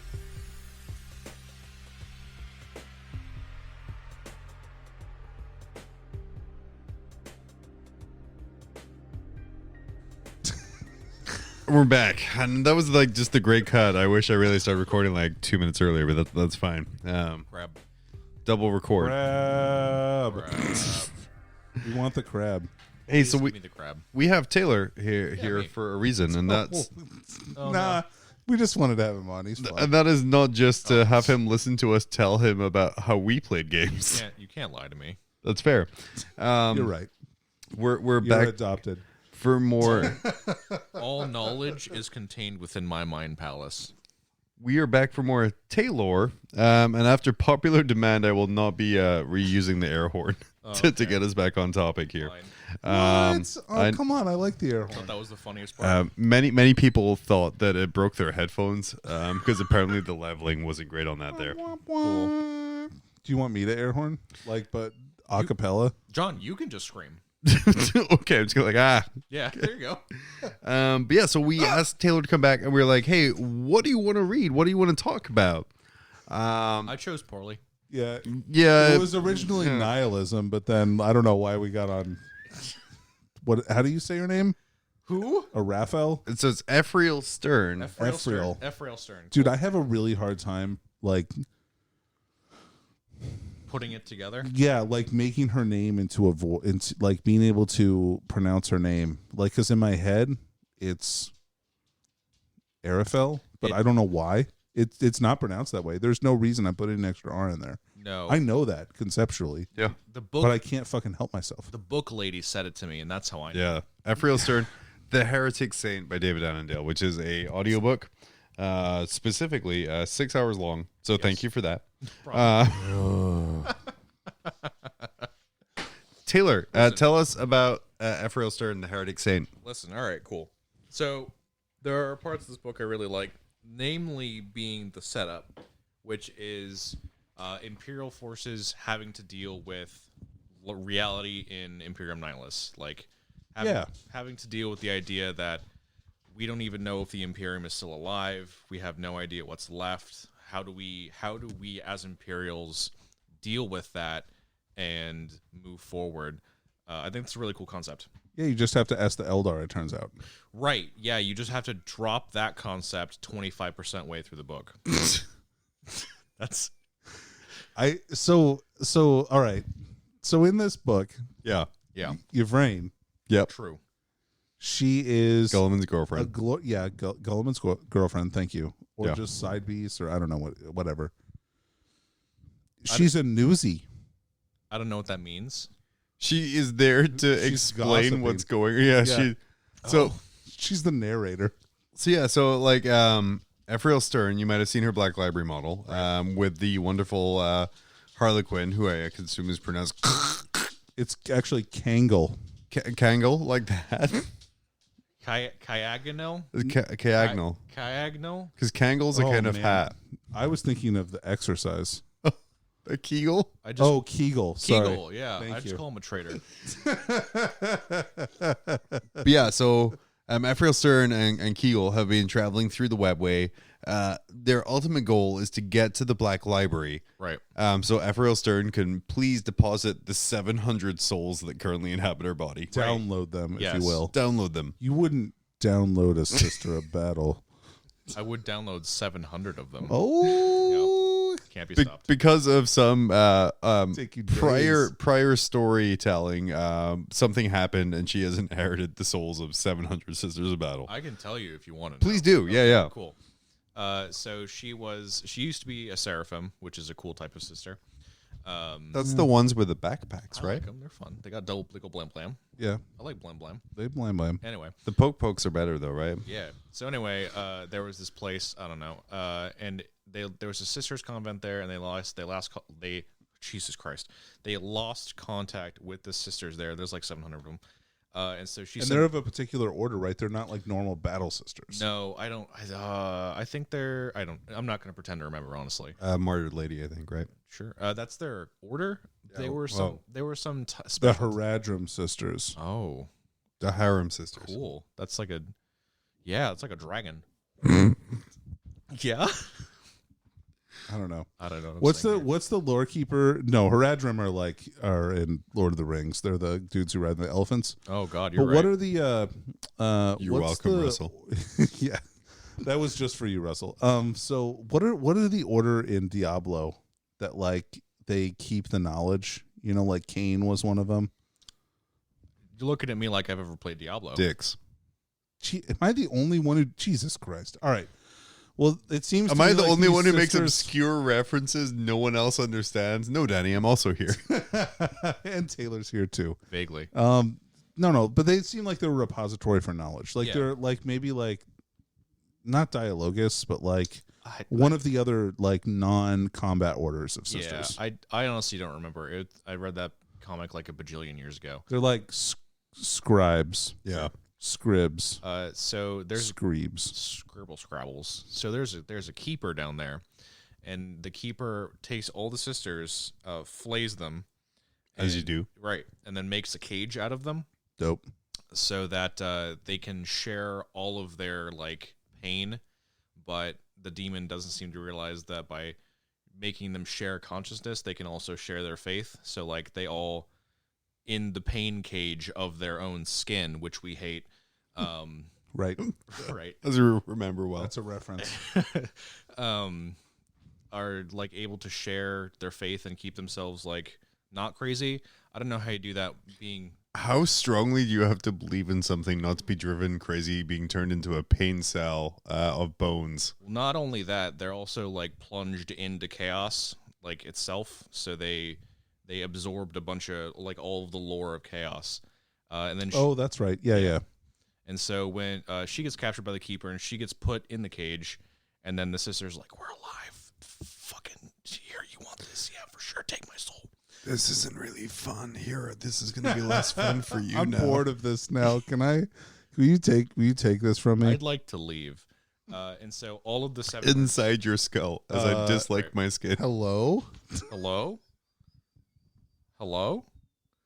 And then all of the sisters' souls jump inside of her soul, I think. Something like that. Yeah. And so she That knows. sounds right. Yeah, and then she dies. But then she's fine. And then she That's dies. only the first time. That's she a dies. recurring theme for Ephrael Stern. Yeah. And then she dies again. She does. Unrelated to the Right. first time. I think the Inquisition executes her. A really Yeah, bad that fall. sounds right. And then she's fine. Yep. And then she awakens her big psychic powers. And one stupid thing is that she gives so much power to a Calexis that he explodes. That's pretty cool. Yeah, it's like, you guys remember Metal Cooler and Vegeta? It's like No. that. I don't. Cool. What is that? Is that a Dragon Ball Z reference? Yeah. Oh, done. So, thanks for listening to the last TayLore we'll ever have. Yeah, that's fair. That's my fault. My bad. She's the Mento to his Diet Coke. Oh, Also, Kyagnal is there. Excuse me, Kegel. Kegel is there at some point, Yeah. and he gives her a 5 of Feel No Pain. for some reason. For some reason. And then they go into the webway, and their goal is to deposit all of her knowledge into the whole of the Black Library. All right. So, Caught now up. we're on the normal book. Yes. Caught up. All right. Did his voice piss you off? The voice that she used to do the elf, it made me so mad. I tried to listen to it, and it was so fucking dumb. Sounded like a foppish 15th century Englishman. I go back and forth on loving it and hating it. I think I'm in the loving it stage. Oh, Yeah, I think it's fun. I've also been Stockholmed into enjoying it. My favorite thing is this Harlequin, disgraced no troop. He's taking Ephrael Stern to the Black Library. Yep. It's like, I'll take you through the webway. You know where you're going, right? Oh, yeah. Oh, yeah, for Oh, sure. yeah, for sure. Like 100 years later. Literally, yeah. Where are we? I don't know. literally cut to 100 years later. The gang ends up in the Well, Black he's Library. like, oh, but all the ways are blocked, and Right. it's destroyed, and I don't know where I'm going. That's Oh, baby an shit. awful lot of warp shit over here. Can't go that way anymore. Gotta go to Parastus. Praxis. Want to go to Parastus? So I think the one thing that really bugs me about, and I don't think it's about this book, but about like Sisters Battle in general, Yes. is just the whole faith aspect. They talk about Oh, that why? a lot. Just because, okay, it's used in a way to explain things that shouldn't be explained. We're going to go here. Why? Because I believe we need to go believe it. here. Well, yeah, the Emperor's telling them. Yeah, the Emperor protects or whatever. He's not alive. And especially not Nihilus. You don't know that. Pretty sure. His soul is really big. Yeah, dude. It's huge. Forges. Just, you've never seen a soul as big as the Emperor's. That's fair. Oh, and at the start, Stern does take on a Great Unclean One. Right. Actually, that battle was pretty dope. That's is really good. So the first thing to establish about Stern is that she is actually an anime character. The most powerful human in all of existence. Yeah, It's a or if positive. you're not into anime, Right. She's a Mephiston. she's Captain Marvel. That too. Yeah, or she's just a character from the current Fast and the Furious franchise where she keeps doing ridiculous things that should kill her. Cool. But Can they fly and shoot shit out of their hands, though? I'm sorry. He jumps over a bridge onto a tank doing 80 miles an hour. Sick. Yeah. Okay. That's impossible. It's believable comparatively to somebody actually flying. None of those movies past the first one were believable. And John, somebody has jumped out of an airplane and lived. in the first movie, they hit the steal. ground. In the first Fast and the Furious movie, they steal a shipment of VHS players. And then people buy them. It's not believable. But anyway, the fight Things with have changed, John. the fight with the demon Sure. It Yeah. was is dope, dude. really well done. And I liked that they made the Great Unclean One just a little bit different in that he had an axe. Yeah. Yep. Yeah. I think I might be just completely wrong here, but I think he is a character from the Celestine book. Oh, really? Yeah. Oh, that's cool. Yeah, he shows up. So Celestine has to go through 4 trials, and I'm nearly positive he's the Nurgle trial. I could be wrong there, but I'm pretty sure. Yeah, she DBZ flies at him and like does a big anime blast and then cuts his head in half. It was it was a lot cooler than that, but we don't have a lot of time. I can't read the whole book to you. Yeah, that's fair. Right. It's fair. We don't have 6 hours and 19 minutes. Don't have that time. We can't literally play the audio. Pretty sure we get a cease and desist. Fuck. We should try. Yeah, we'll do. So she Stay does, tuned to TayLore Part 2, where we just play the audiobook. And react with, oh. That's fine. That's better than what I'm doing. No, it's not. We meet an Inquisitor, Inquisitor Mark Zuckerberg. Yes, Inquisitor Otto Dagoth is my favorite character in this book. He's really great, actually. He's a awesome. great character. I'm a really big fan of him. I hope he shows up more. Yeah. So his whole deal is he's an Ordo Xenos guy. So imagine, okay, I want you to put in your brain, take Dr. Freeze from the 1995 Batman comic and combine him with an Iron Hand and then throw him into about 120 years of battle. No, the Space Marine just literally one hand made of iron. If that's what you want. That is not how I pictured him. Oh, God. I pictured him like... I pictured him like Belisarius Cawl with a lizard face. Okay. All right. I pictured him because they said he was scarab-like Oh. and that he has big fake arms Yeah. because he lost his arms Well, like hundreds of years ago. Was he in power armor too? Yeah. So I pictured him like a crab, Oh. like a crab person, like with but with a little Mr. Freeze head. They spend a lot of time talking about his lizard face. And how the skin on his face is dead. Yeah. But he has electro hooks. Like, He's got hooks in his mouth to let him smile and talk. yeah, which is fucking sick. He had a friend once. He did. A younger His friend. Inquisitor friend. His Inquisitor friend died, and He got really sad first. he got really sad about it, but then decided the best way to remember his friend was to take his dead body, turn it into a servitor whose sole function is to repeat the last thing you said in the form of a question. So like Amazing. The servitor can't even fight. He's like a monotask to just repeat what you said last in the form of a question. Why do you think X? Well, let me explain to you, dead guy. It's because we have to go do this. Why do we have to go do silence? Yeah, he keeps telling it to shut up throughout the whole book. Yeah, but what about when it speaks and it's like out of rhythm? Right, and he has a fucking meltdown about it. Yeah, he like freaks out about it. So Dagoboth, Jesus Christ. That's where Yoda lives. Yeah. Dagobah. We're gonna go with this. Inquisitor Dagobah. Cool. He's really cool. I really like him. And yeah, he's got like multi-jointed, horrible, like arachnid arms. Yeah. And his favorite thing That's what I'm saying. Crab. Yeah, crab. All Inquisitors eventually evolve into crab. Yeah, they can't help That it. is a fact. Even if they're not actually crabs, Right. they eventually become crab-like. It's the only way. It's the natural path of evolution. That's how evolution goes. Crab. Crab.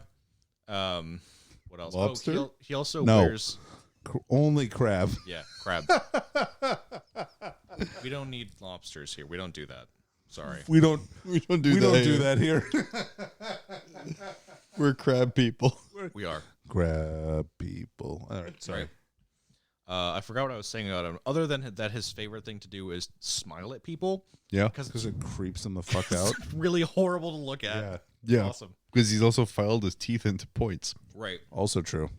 I think he describes his own body as it functions, and that's all I need. I don't give a shit about it at all other than that. So he's cool. I like him a lot. I think my favorite thing about it, well, this is also the second book in a row we've done where a random Helldrake attacks a vessel. Yep. But eventually he gets and he meets up with Stern and Kaigel. And then he is just so painfully honest with Stern. Yeah. I'm like, I love you. You are now my favorite character about this book. This should be purely about you and your adventures. Agreed. So his whole goal is he can't find anything else of the Imperium because Lamal Nihilus. And he can't go in the warp. He hasn't been able to go in the warp for like over 100 years. Right, because his ship is super fucked because, Lamal Nihilus. Right. And so he's been chasing Stern and like what she's been doing for the past 100 years. And he finally catches up with her. And he figures that the most efficient way to manipulate her is to just be extremely honest. Yep. And Like painfully so, to the point where she's distrustful of his honesty. yeah, Because it's too honest. it's too honest. You're telling me too many. You're telling me how much of a fucking bastard you are. What's up with that? Do you think my Harlequin's friend likes that skin? He hates it. Yeah. Well, can you do Exterminatus? Yeah. So at the end of the Parastus scene, she's like, okay, well, this place is super fucked. We need to kill it. And he's like, cool, whatever. And she's like, so can your ship, can it do the Exterminatus? And he just straight up laughs at her. Meanwhile, next scene is like cyclonic torpedoes coming down to fucking blow up all the major mountain range. Like, She asked if I could exterminatus. Just fucking bursts out laughing. bitches be wilding out over You here. fucking Yeah, but like the entire conversation between the Inquisitor and Ephrael Stern was just like, look, we're all fucked over here. Yeah. everything's fucked. Come with me. We'll at least be either completely fucked or unfucked together. Oh, he also refers to her as the Holy Terror, which took me a while to get because the reader's accent is not mine. Oh, see, I got it right away, but then again, I'm used to Right. that thing. I'm not. So, yeah, the Holy Terror, which is, I don't know. No one in the free world is. That's fair. Not me. I listened to it in the metric system, so it's fine. I would rather die. Frankly. How many kiloseconds long is this, John? So many. How many millihours did it take to listen So to many. this? So they meet up with Yvraine. Yep. Yvraine is in this story essentially the opening scroll to Star Wars, Yeah. where all she does is really let them know everything that's going on. She's like, oh, yeah, Gulliman's back. I brought him back to life, no big. And Ephrael Stern just like wets herself with like, oh my God, it's so amazing. So, yeah, so the first part of the book is like there's a big theme of like, what the fuck do we do with ourselves? How do we know what to do? How do we know anything? Because the Imperium might just be gone. How do we survive in a universe where the Imperium might be gone? And then in 4.5 chapters in, Kyagnal is like, well, we just go talk to your brain. I can just do that. I can't find the Black Library. I can find this one random Eldari. We can just go talk to your brain. Yeah, like anytime. Yeah, it's fine. Like, We could have done this like 90 years ago. Don't bring your sword and don't bring that Inquisitor with the Eldar skin cloak. yeah, but other than that, yeah, whatever. Other than that, it's fine. fucking Buffalo Bill's got to stay behind. But then we can get everything else. It's fine. It was the Dark Elder guys. Don't worry about it. So they go do that. They just go talk to your brain. And your brain is like, well, first off, Gulliman's back. Jesus. I brought Jesus back to life. It was me. Also, the Imperium still exists, so we can just drop that. You're fine. Have fun. Dude, don't worry about your existential crisis. Yeah. Solved. Solved. Existential terror? Over. It's fine. It's garbage anyway. Oh, and the reason they do this is because Stern is having visions of the Great Nothing, right? Oh, yeah. Just blackness Yeah, everywhere. just complete emptiness. And Yep. she doesn't know how to interpret that, so they go find your brain. Fucking Lamau, they go find her. Jesus Christ. And so she's like, well, I already helped you out with the Jesus thing. But when the God, time... do I have to do everything for you? Yeah, I already brought back one of your gods. Fuck, what do I have to do? Something more? Fine, whatever. Fine. Fine. But Kegels? Kegel? You have to go get a solitaire for me. Oh, that's right. Yeah. Oh, yeah. So, yeah, he pieces out halfway through the book, Sooner. which was like, you have your own model. Your guys are a set. No. Why are you breaking up He's already? gone. They're out. Bye-bye. Maybe the accent was really hard for her to do for long periods of time. Maybe. Good, because it was fucking annoying as shit. Or was that it was the greatest garbage. thing you ever heard? No, it was not. The greatest thing I've ever heard is the album Return by the Impossibles. You know who did And- lead vocals on that? Kai Heigl. No. Kangle the Elf. Kegel the Elf, whatever. Conqueror King. Yeah, but so like this show elf pieces out to go find a solitaire. he becomes an elf on the shelf, and then we can move on with the actual story. And then we move on with the story where like they drop Ephrael Stern out of the webway on this fucking like ship. On the ship, yeah. And it's just like, okay, I guess find your own way around now. Cool. Bye. Good luck. Good luck. Hope this guy likes you. And the information she gives And that's him, that's as far as I got in this book. Oh, So good, okay. All my commentary from oh, later on dude. is colorful. You missed the best parts. Okay. yeah, Taylor. Why, though? yeah, for Yeah, sure. you should. So they decide to like. They need to make it back to Sanctus. They do, but no navigators work because obviously everything fell apart. So Ephrael Stern goes, okay, I'm gonna go pray. She prays, Oh, She does it. God. and she's like, She sees a big nothing. we're gonna go this way. We're gonna go that way. And they're like, are you insane? Like, don't worry about it. Just jump to the warp. So they drive up to the wall of the Cicatrix Maledictum, right? Like imagine. Okay. So go. Yeah. No, if it were a wall. Right. Yeah, So like which in, it is. So like in the It's not. in the big time wall. God that you damn it. see, yeah. If they drive. I have no idea how time works. You We've already didn't. You established didn't that read this further. episode. You didn't read further. It's a wall. They explain it later in the book. all right. Past, yeah. It's a big wall. So they drive up to the big wall, and in the multitude of horrifying warp storms, Stern is like, that one. We're going to go into that one. What? Are you sure? Yeah, that one. Yeah. What? We'll all die. Literally, all of us will die. Please don't make us do this. I feel like I don't need to explain to you that all of us will fucking die if we go in there. I can't believe you've done this. My day is ruined and my disappointment is immeasurable. But no, so like the Inquisitor is just like, oh, cool, trust her. We're all going to die, but let's do it. Let's do it. I guess this is fine. No, it's smoothest travel ever. Straight on through. Literally, he describes it as the smoothest warp jump he's ever had. So they come out on the other side in Imperium Sanctus. What was the planet called I again? have literally no idea. All right, they come, but like the Ephrael Stern's like, where are we going? We're going to go to this planet. Why? The Emperor guides me. Because we ended up here.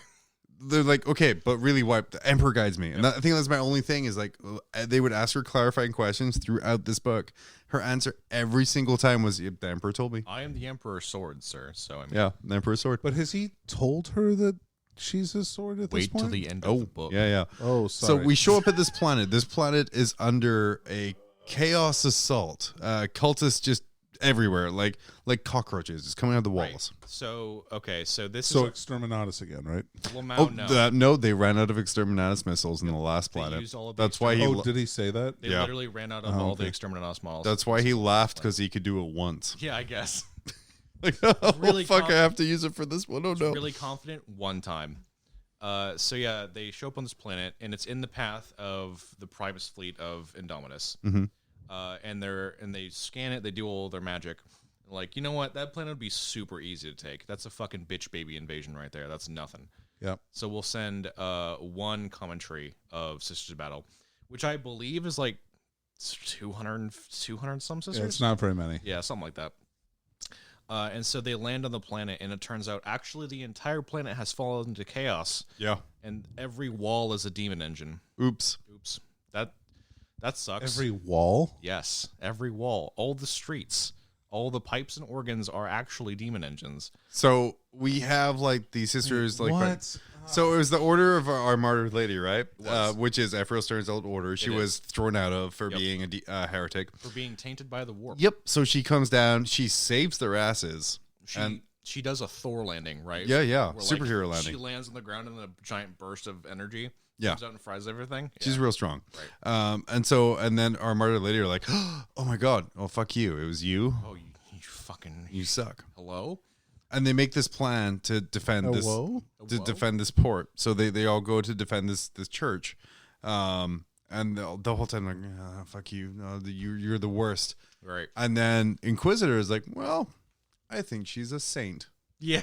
So okay. And Ephrael Stern's like, fuck you. So there is a fun scene there where Ephrael has just done a big magic and saved a bunch of sisters. Uh-huh. And the canoness is there, and the Inquisitor shows up to like facilitate the meeting between Ephrael and her estranged sisters, because she's been kicked out of the order for like hundreds of years. Right. And so it's from his perspective, and his perspective the entire time is really interesting. It's like how do I use my language to manipulate these sisters? How do I plant these ideas of her being a saint? Which is cool. I mean, he's an inquisitor. You figured he'd be good at it. Right. So, and so he does that. He uses like language to imply that she's holy and that she's a saint and whatever. And at the end of the conversation, he just calls her a saint. And the canoness is not fucking happy about that, but she's like, whatever, fine. She did a big anime magic. I guess she can stay. And so they go to, what is that building called? Do you remember? It was a chapel, right? It's a big like church, Yeah. but it's fortified for mega war. Yeah. Yeah. Okay. Yeah. It's Like most things are. Mega Church 1. It's got like demolisher cannons coming out the sides and stuff. Oh, yeah. It's fucking sick. Does it have tracks? Actually, yes. Yeah. Not that it walks on, but the guns go on it. Yeah. It's cool. Oh, okay. Are we getting to the assault? Not yet. Oh, okay, because that's the best part of the book. That is actually the best part. Well, I guess actually we are right there. So they set up camp in the thing, and then like the planet reacts to Ephrael Stern being there, right? Like a big attack is signaled. Yeah. They're like, this is a major threat. And so they post up in there, and then from like the east, yeah, Look to the east. on The third horns day. of the Uruk-hai sound. or just demon engines. right, mostly demon engines, but also, Singing. singing. Yeah, lots of singing. So wait, hold on a second. Hold on a second. So when you say the demon engines are coming, do you mean like pipes are like rolling down the street? The street No, is like rippling and turning it, like transforming. No, like into a real demon life. engine? Like bad game demon engines, like Mauler Fiends, Forge Yeah, Fiends. Mauler Fiends show up. Heldrake there's a really cool attack scene with a Heldrake. Right. But yeah, they hear this singing. There's Yeah. this really disturbing singing. And so I was at 750 dead sisters of battle Right. have been reanimated and are marching on the church, singing a song that is infecting the sisters and tainting them from Right. the outside. Big despair. Yeah, they're the big sad of it. They're just. I think one of the sisters describes them as like screaming with our own voices or something like that. Do they have lyrics to the song? Like, is They that do written not. down? Like No, Tom Bombadil? no. Or like, okay. All Sadly right, I'm not. just curious. And they're not nicely reanimated. No, They're like, flayed. yeah. cut. Imagine you got John Carpenter's The Thing. Mhm. It's a lot like that. Yeah, So like a bunch of Cronenbergs? yeah. Yeah. Bunch of a Cronenbergs, but with bunch of them, power like, armor. With Oh, power okay. armor. A bunch of them are like meshed together. Yeah. And they're like coming out of each other's faces and stuff. Oh, that's cool. Yeah, it's a cool scene. Yeah. There's a really cool scene where one of the sisters goes out and she's starting to like purge these sisters, but then one of them starts talking to them in her friend's voice. Right. It was her old sister. It was her old sergeant. Yeah, And she Ukes. has a fucking meltdown about it, which I mean, fair. Yeah. John Carpenter's Thing was not a fun time. no. Um, If only there was an anime character who could come out and only. one shot all of these people. Unfortunately, she's out looking for the big final boss area. Oh, so I think my main complaint about this, and this is a stupid book to game power. The big boss of the book is a Yes. master of possession Right. who is far more powerful in book than he ever is in game. Like he actually controls like the planet. Yes. Like he taps the ground and like makes the ground become a demon engine.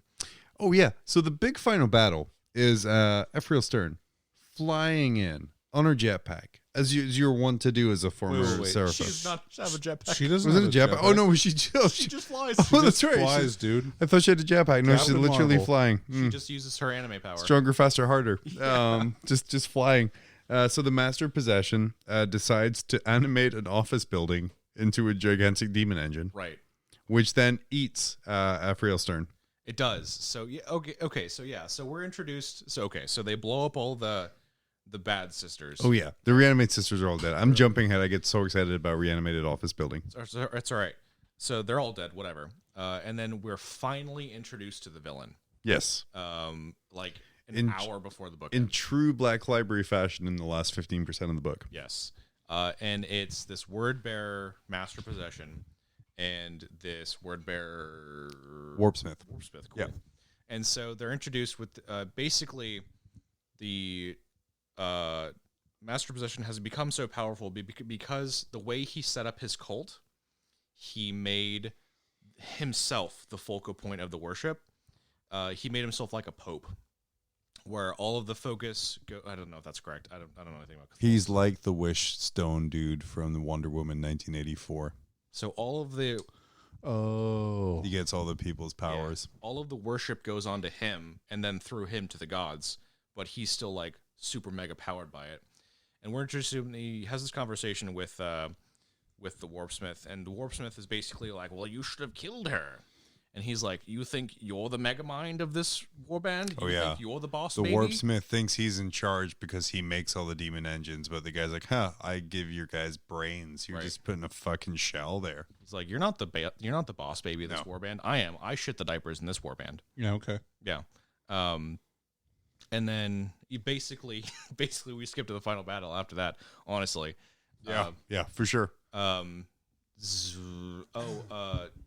Inquisitor Dagobah has a plane, and it's called Xenobane. I think that's a stupid name for a Oh, plane. yeah, it's a Valkyrie. Yeah, it's a Valkyrie. Yeah. Oh, that's a stupid name for a plane. Other Doesn't than it get destroyed and he gets another one, like, that, right away? Because, Heldrake takes it down. Yeah, it gets taken out by a Helldrake. And so, Helldrakes are the crabs of demon engines, right? All the demon engines must eventually become Helldrakes. Yeah, true. True. So that dies, but he's fine. He's fine. Yeah, he just calls another Valkyrie literally right away, and he comes and gets him. He uses his big claws to just like walk to the battle zone and is fine. So Ephrael Stern has identified the final battle zone, and she flies to it, right? Yeah. And then the building animates. Yeah. And just grabs her. And then eats her. It does. And then when she wakes up, she's in a wall. Yeah, she gets thorned. She's just in the wall. Yep. And then on top of a dais, our Master Possession does a big bad guy speech. He does. He does a big bad guy speech, and she's thinking the entire time during this big bad guy speech, why am I not dead? What's up with that? That's strange. That's weird. And then she comes to the conclusion that he can't kill her. I don't know why. He left his staff in the other room. It's really embarrassing. He's at least strength 6. The entire time, by the way, that this is happening, this giant office building is stomping down the main city towards the Sisters Chapel. He animates it as the biggest demon engine of them all, and it just starts walking like a big crab. A 25,000 square feet industrial complex located office building. Yeah. It's going to go fight the Sisters building. Yeah. Yeah. So he gives his big speech. She's like, "Well, you can't actually kill me, nerd." I don't know why she thinks that. That's kind of like one of my big things. Faith. Right. I don't know why she The thinks Emperor that. protects. She's the Emperor's sword. You got me. And so he does a big mind thing on her. Yeah. It puts her in like the Nether Zone, the Shadowland, and tries to like torment her with demons enough that she breaks and like turns to chaos. And that's just obviously doesn't work. The Teenage Mutant Ninja Turtles didn't fall for that one. I don't think Ephrael Stern will. And so she just decides to break out of the wall, and then she does that. Stronger, faster, harder. Right. Mm-hmm. And then that's the name of this episode, by the way. Perfect. Oh my god, what's his? I don't care. The Warpsmith? Well, he just dies. Oh yeah, he's just consumed by lava at some point during this. Yeah. Fight. What? Yeah, he just legitimately is just consumed by lava. Like kind of like so on screen that it's off screen. I wanna think that when Annandale was writing this, he sent it in, and the editors were like, "The fuck happened to this Warpsmith?" Like, oh fuck, gotta write that in. And he died in lava. Right. Yeah. Got it. Bruh. Nailed. And then the Master Possession concentrates he like steals all of the faith out of everyone's body. And this is like a Star Wars Episode 1 moment. He's like, "Oh, you know what? All your faith, it's mine. I take it." And all of the cultists just fall down and die. All of them. And then he becomes a giant pillar of faith. Yep. And then he's like, "You're not so different, you and I." Literally the ending. Jesus Christ. And then Is this real? and then, This is legitimately how this book finishes. I cannot believe that this is the way that a black library book, like a modern. I'm one. sorry, an audio adventure. and then she's like, It's also a novel. yeah. Is it? No, I think is it's it? audiobook only. No, Oh no. Oh, I have the Kindle version. Oh shit. Oh shit. does the Kindle version have the words spoken aloud?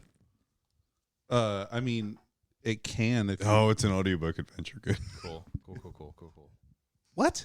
It could be, but it could also be a Kindle book. It can be more than one thing. Media can be anything. That's true. I mean, unlike you losers, I actually can read. So, like, read I read a Mortis. book. I read Mortis last week. Good for you. Yeah, it was That's good. I fucking love that book. Nice. Sorry, I found it real hard to be called a loser over here after the weekend. Damn. Hey, let me know when you want to get that fourth round in. So No, we can dude, I'm actually good. do Thank you. so we can actually crown a real winner. No, thank you. I'm good. I'm just gonna call Okay. myself the winner from here. Cool. Okay, that's what I thought. So as the big man is this giant pillar of faith. And Yeah. he's like, you're not so different, you and I. You will fall to chaos.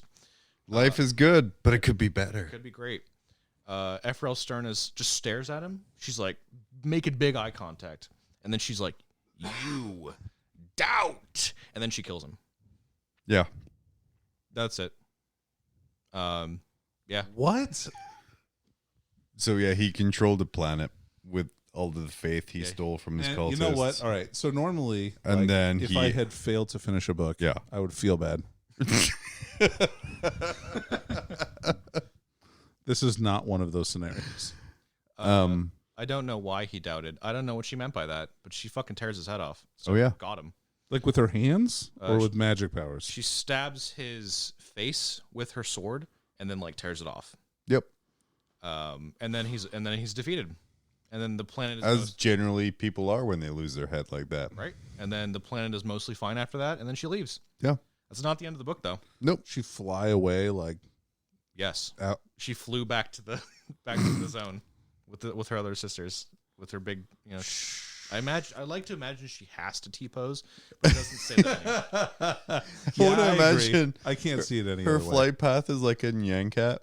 Just kind of bouncing along to the thing. That's horrible.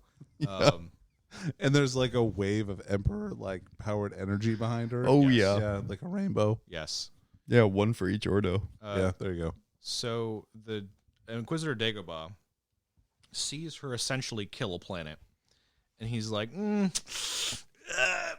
I probably should stop trying to manipulate this person for personal gain. right. It's not safe. This is probably not This is- optimal for me. Yeah. And so he just pieces. Yeah, I was like, I'm going to leave before she comes back Deuces. and figures out that I'm trying to manipulate her for personal gain because I don't want to be around. He just calls another plane, deuces, out, goodbye. Well, isn't he not manipulating for personal gain, but rather the gain of the Imperium? Oh, I mean, Both. So both. he's a recongregator. Yeah. He's trying to like burn down the bad parts Right. of the Imperium to reforge it, which is cool. That's like that's a like fun- the best policy. yeah, that's a great narrative. But he unless you're Tim's yard. feels Well, like if he stays Rip Dog. Oh, yeah, I forgot that part of the story. Let's cut that short. He feels if he stays like in her orbit, his destiny will be subsumed by hers, and he won't be like the center of the story or whatever. Yeah. So he just leaves. He's out. And then Fleet Primus sends another ship. And she's like, we got to go to this location. It's the location where the bad thing is going to happen. And they're like, how do you know? And I'm like, the Emperor guides. The Emperor told me so. Yeah. Yeah. And so they do that. They take this whole ship they take a whole battle group to where the bad thing is going to happen. And then the nothing comes and the bad thing happens. It's been pretty clear throughout the book. It's a Necron thing, like the Pariah Zone or whatever. That's Yeah. called. So is it just basically the events of Pariah? Because she was there for that. Yeah. Yes. Essentially, yes. Yeah. They set off of the big Pariah Zone. Yeah. And The Nexus, even. the Nexus. Even. Pariah Nexus. Yeah. So it turns out she's fine. So To what? Oh, But she's a heretic psyker. no, negative actually.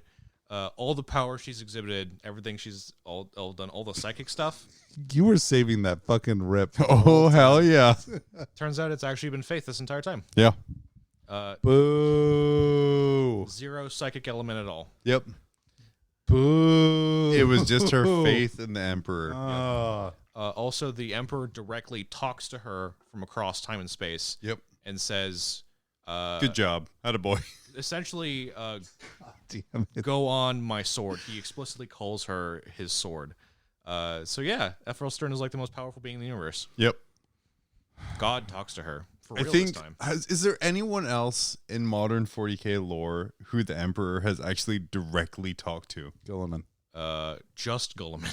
But even then, wasn't that conversation between Gulliman and the Emperor like behind closed doors? And Gulliman's like, "Yeah, Emperor Yes. totally told me that. That we're all doing this shit now." Yeah. No, the Emperor did talk to him for sure. Yeah, he went behind the Eternity Gate and he went into the throne room and talked to him for like 3 days. Yeah, and the Emperor was like not nice to him. Not nice at all. Gulliman describes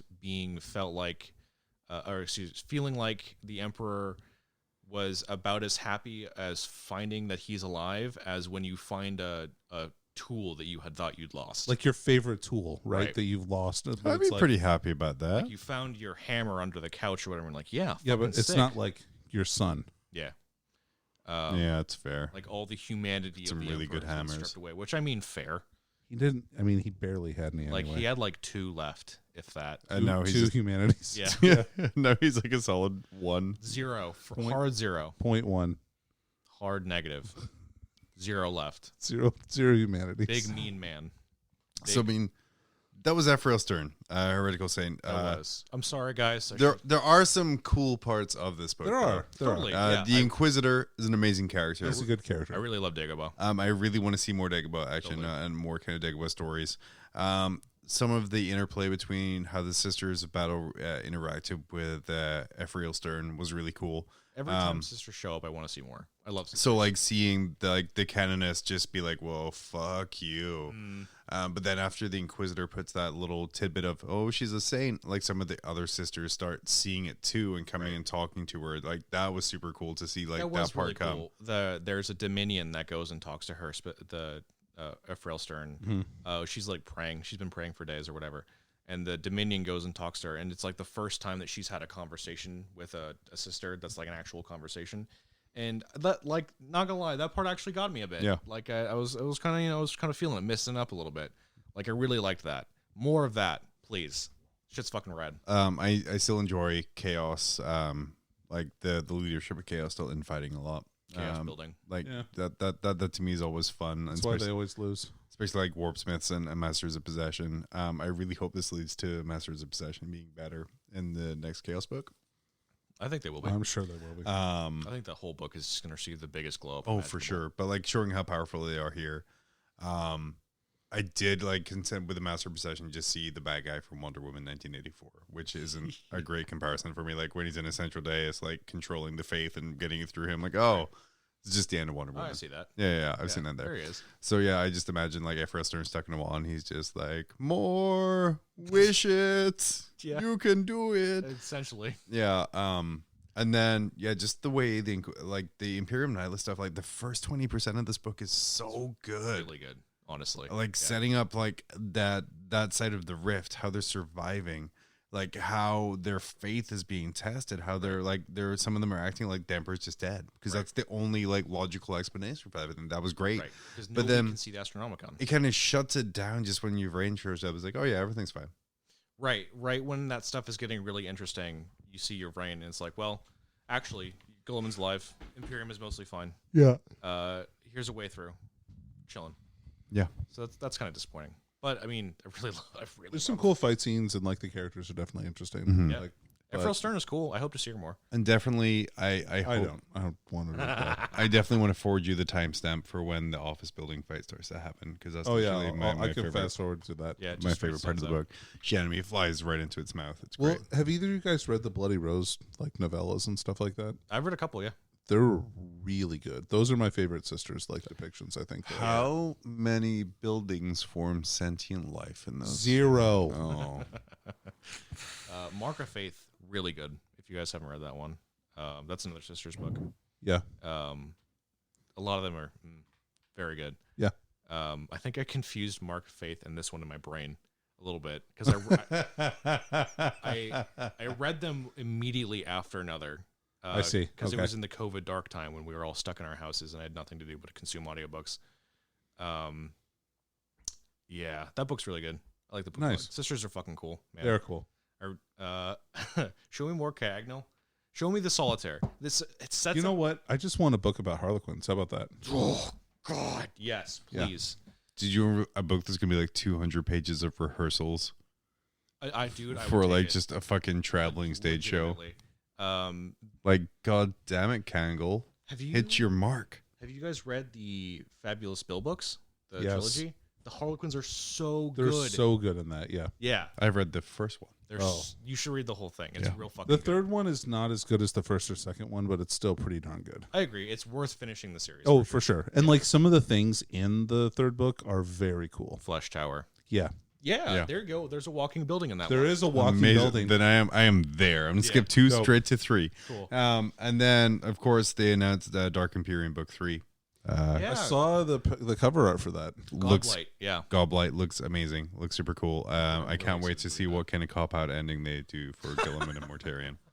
I hope there's more clocks. I'm gonna guess God, Mortarion's gonna me get. too, honestly.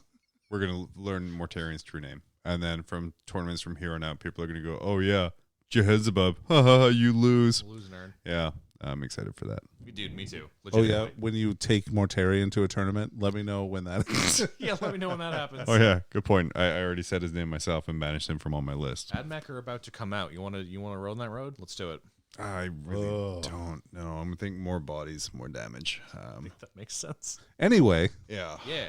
Anyway, yeah. Oh, look at you, Danny, bringing us back on track. Good job. thanks.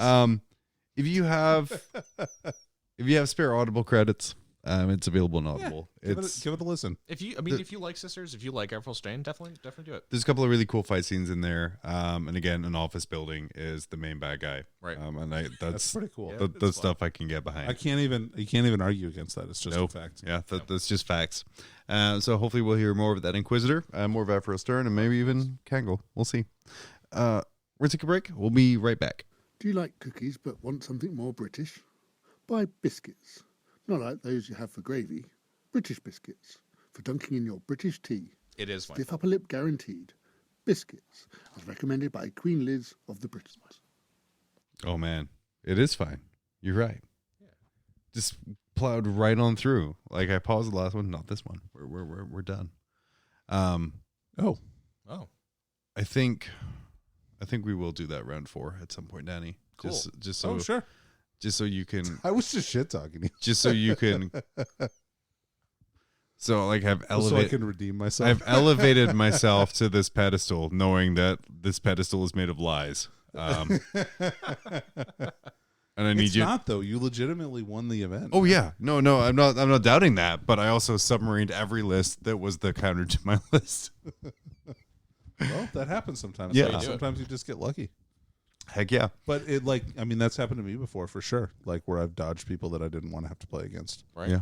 So That happens. it does. Yeah, that's. I think we're running a couple hours, which is super good. Taylor, thank you so much for coming and Yeah, no helping kidding, me man. Thanks for having me. talking about the heretical saint, who's not technically heretical anymore because She's it's no longer heretical by the end of the book. She's canonically saint. not heretical. Oh, Yeah. canonized. Yeah. So that means if you use because she has psychic powers, right? No. And, no. No. Oh, Nope. She has faith powers. And in the game, Faith-based powers. in the game. in the game, she doesn't have a psychic power either. She doesn't have anything. Nope. She No. doesn't even fly. Does she not fly? Well, this is some No, She's bullshit. flying on her base. Yeah, but the rules don't reflect that. This is unbelievable. It's bullshit. Hold on, I'm looking it I'm up. gonna send an email right now. Yes. So we're gonna be back in a couple of weeks to talk about something. I'm very happy we've now made it 2 episodes without really talking about Dark Eldar. I think that's a new Totally. record for podcasts right now. That's fair. Yeah, for sure. They Yeah. exist in the game. They do. It's true. I was there. All right, Danny, what did you find? All right, hold on a second. I'm getting there. You got this. I believe So you. close. Nobody has fly. Oh, Cringe. Oh. Does Kegels have flip belt? Nope. Does Ephrael Stern have the ability to just fucking murder people by looking at them? I want to see the eye beams. She has Demonifuge, and that allows you to roll 2d6, adding 2 to the result if there are any chaos units within 18 inches of her. On a 5+, the nearest enemy unit that is within 18 inches invisible takes d3 mortal wounds. Or if you roll a 9 or more, d6 mortal wounds. That sounds about what I read in the book. Yeah. That sounds exactly the same. That sounds exactly like she'd be able to take out a great unclean one with one shot. And a building. And a building. Yep. Yeah. Oh, man. Rain Her control is the sword does worst. 2 damage, though, you guys. Oh, sick. Oh, there you That's go. what I'm talking Or 1 for Legit. me. It's fine. Yeah, sure, whatever. I stole Kyagnal's sword to make a cooler Troop Master. That's Yeah, fair. Dude, he'd make a great Troop Master. Yeah. Danny, anything you want to touch on before we head off? Hell no. Heck no. Taylor, anything you want to touch on before we... Absolutely the fuck not. Amazing. And then next time maybe we'll maybe review your suggestions for book talks. Cool. But yeah. You're going to get screened now. Yeah, that makes sense. Just kidding. Just kidding. That Just makes kidding. sense. Like I would do that much prep. Yeah, no kidding. For Mob Rules, I've been John. I've been Danny. I've been Taylor. We'll see you next time.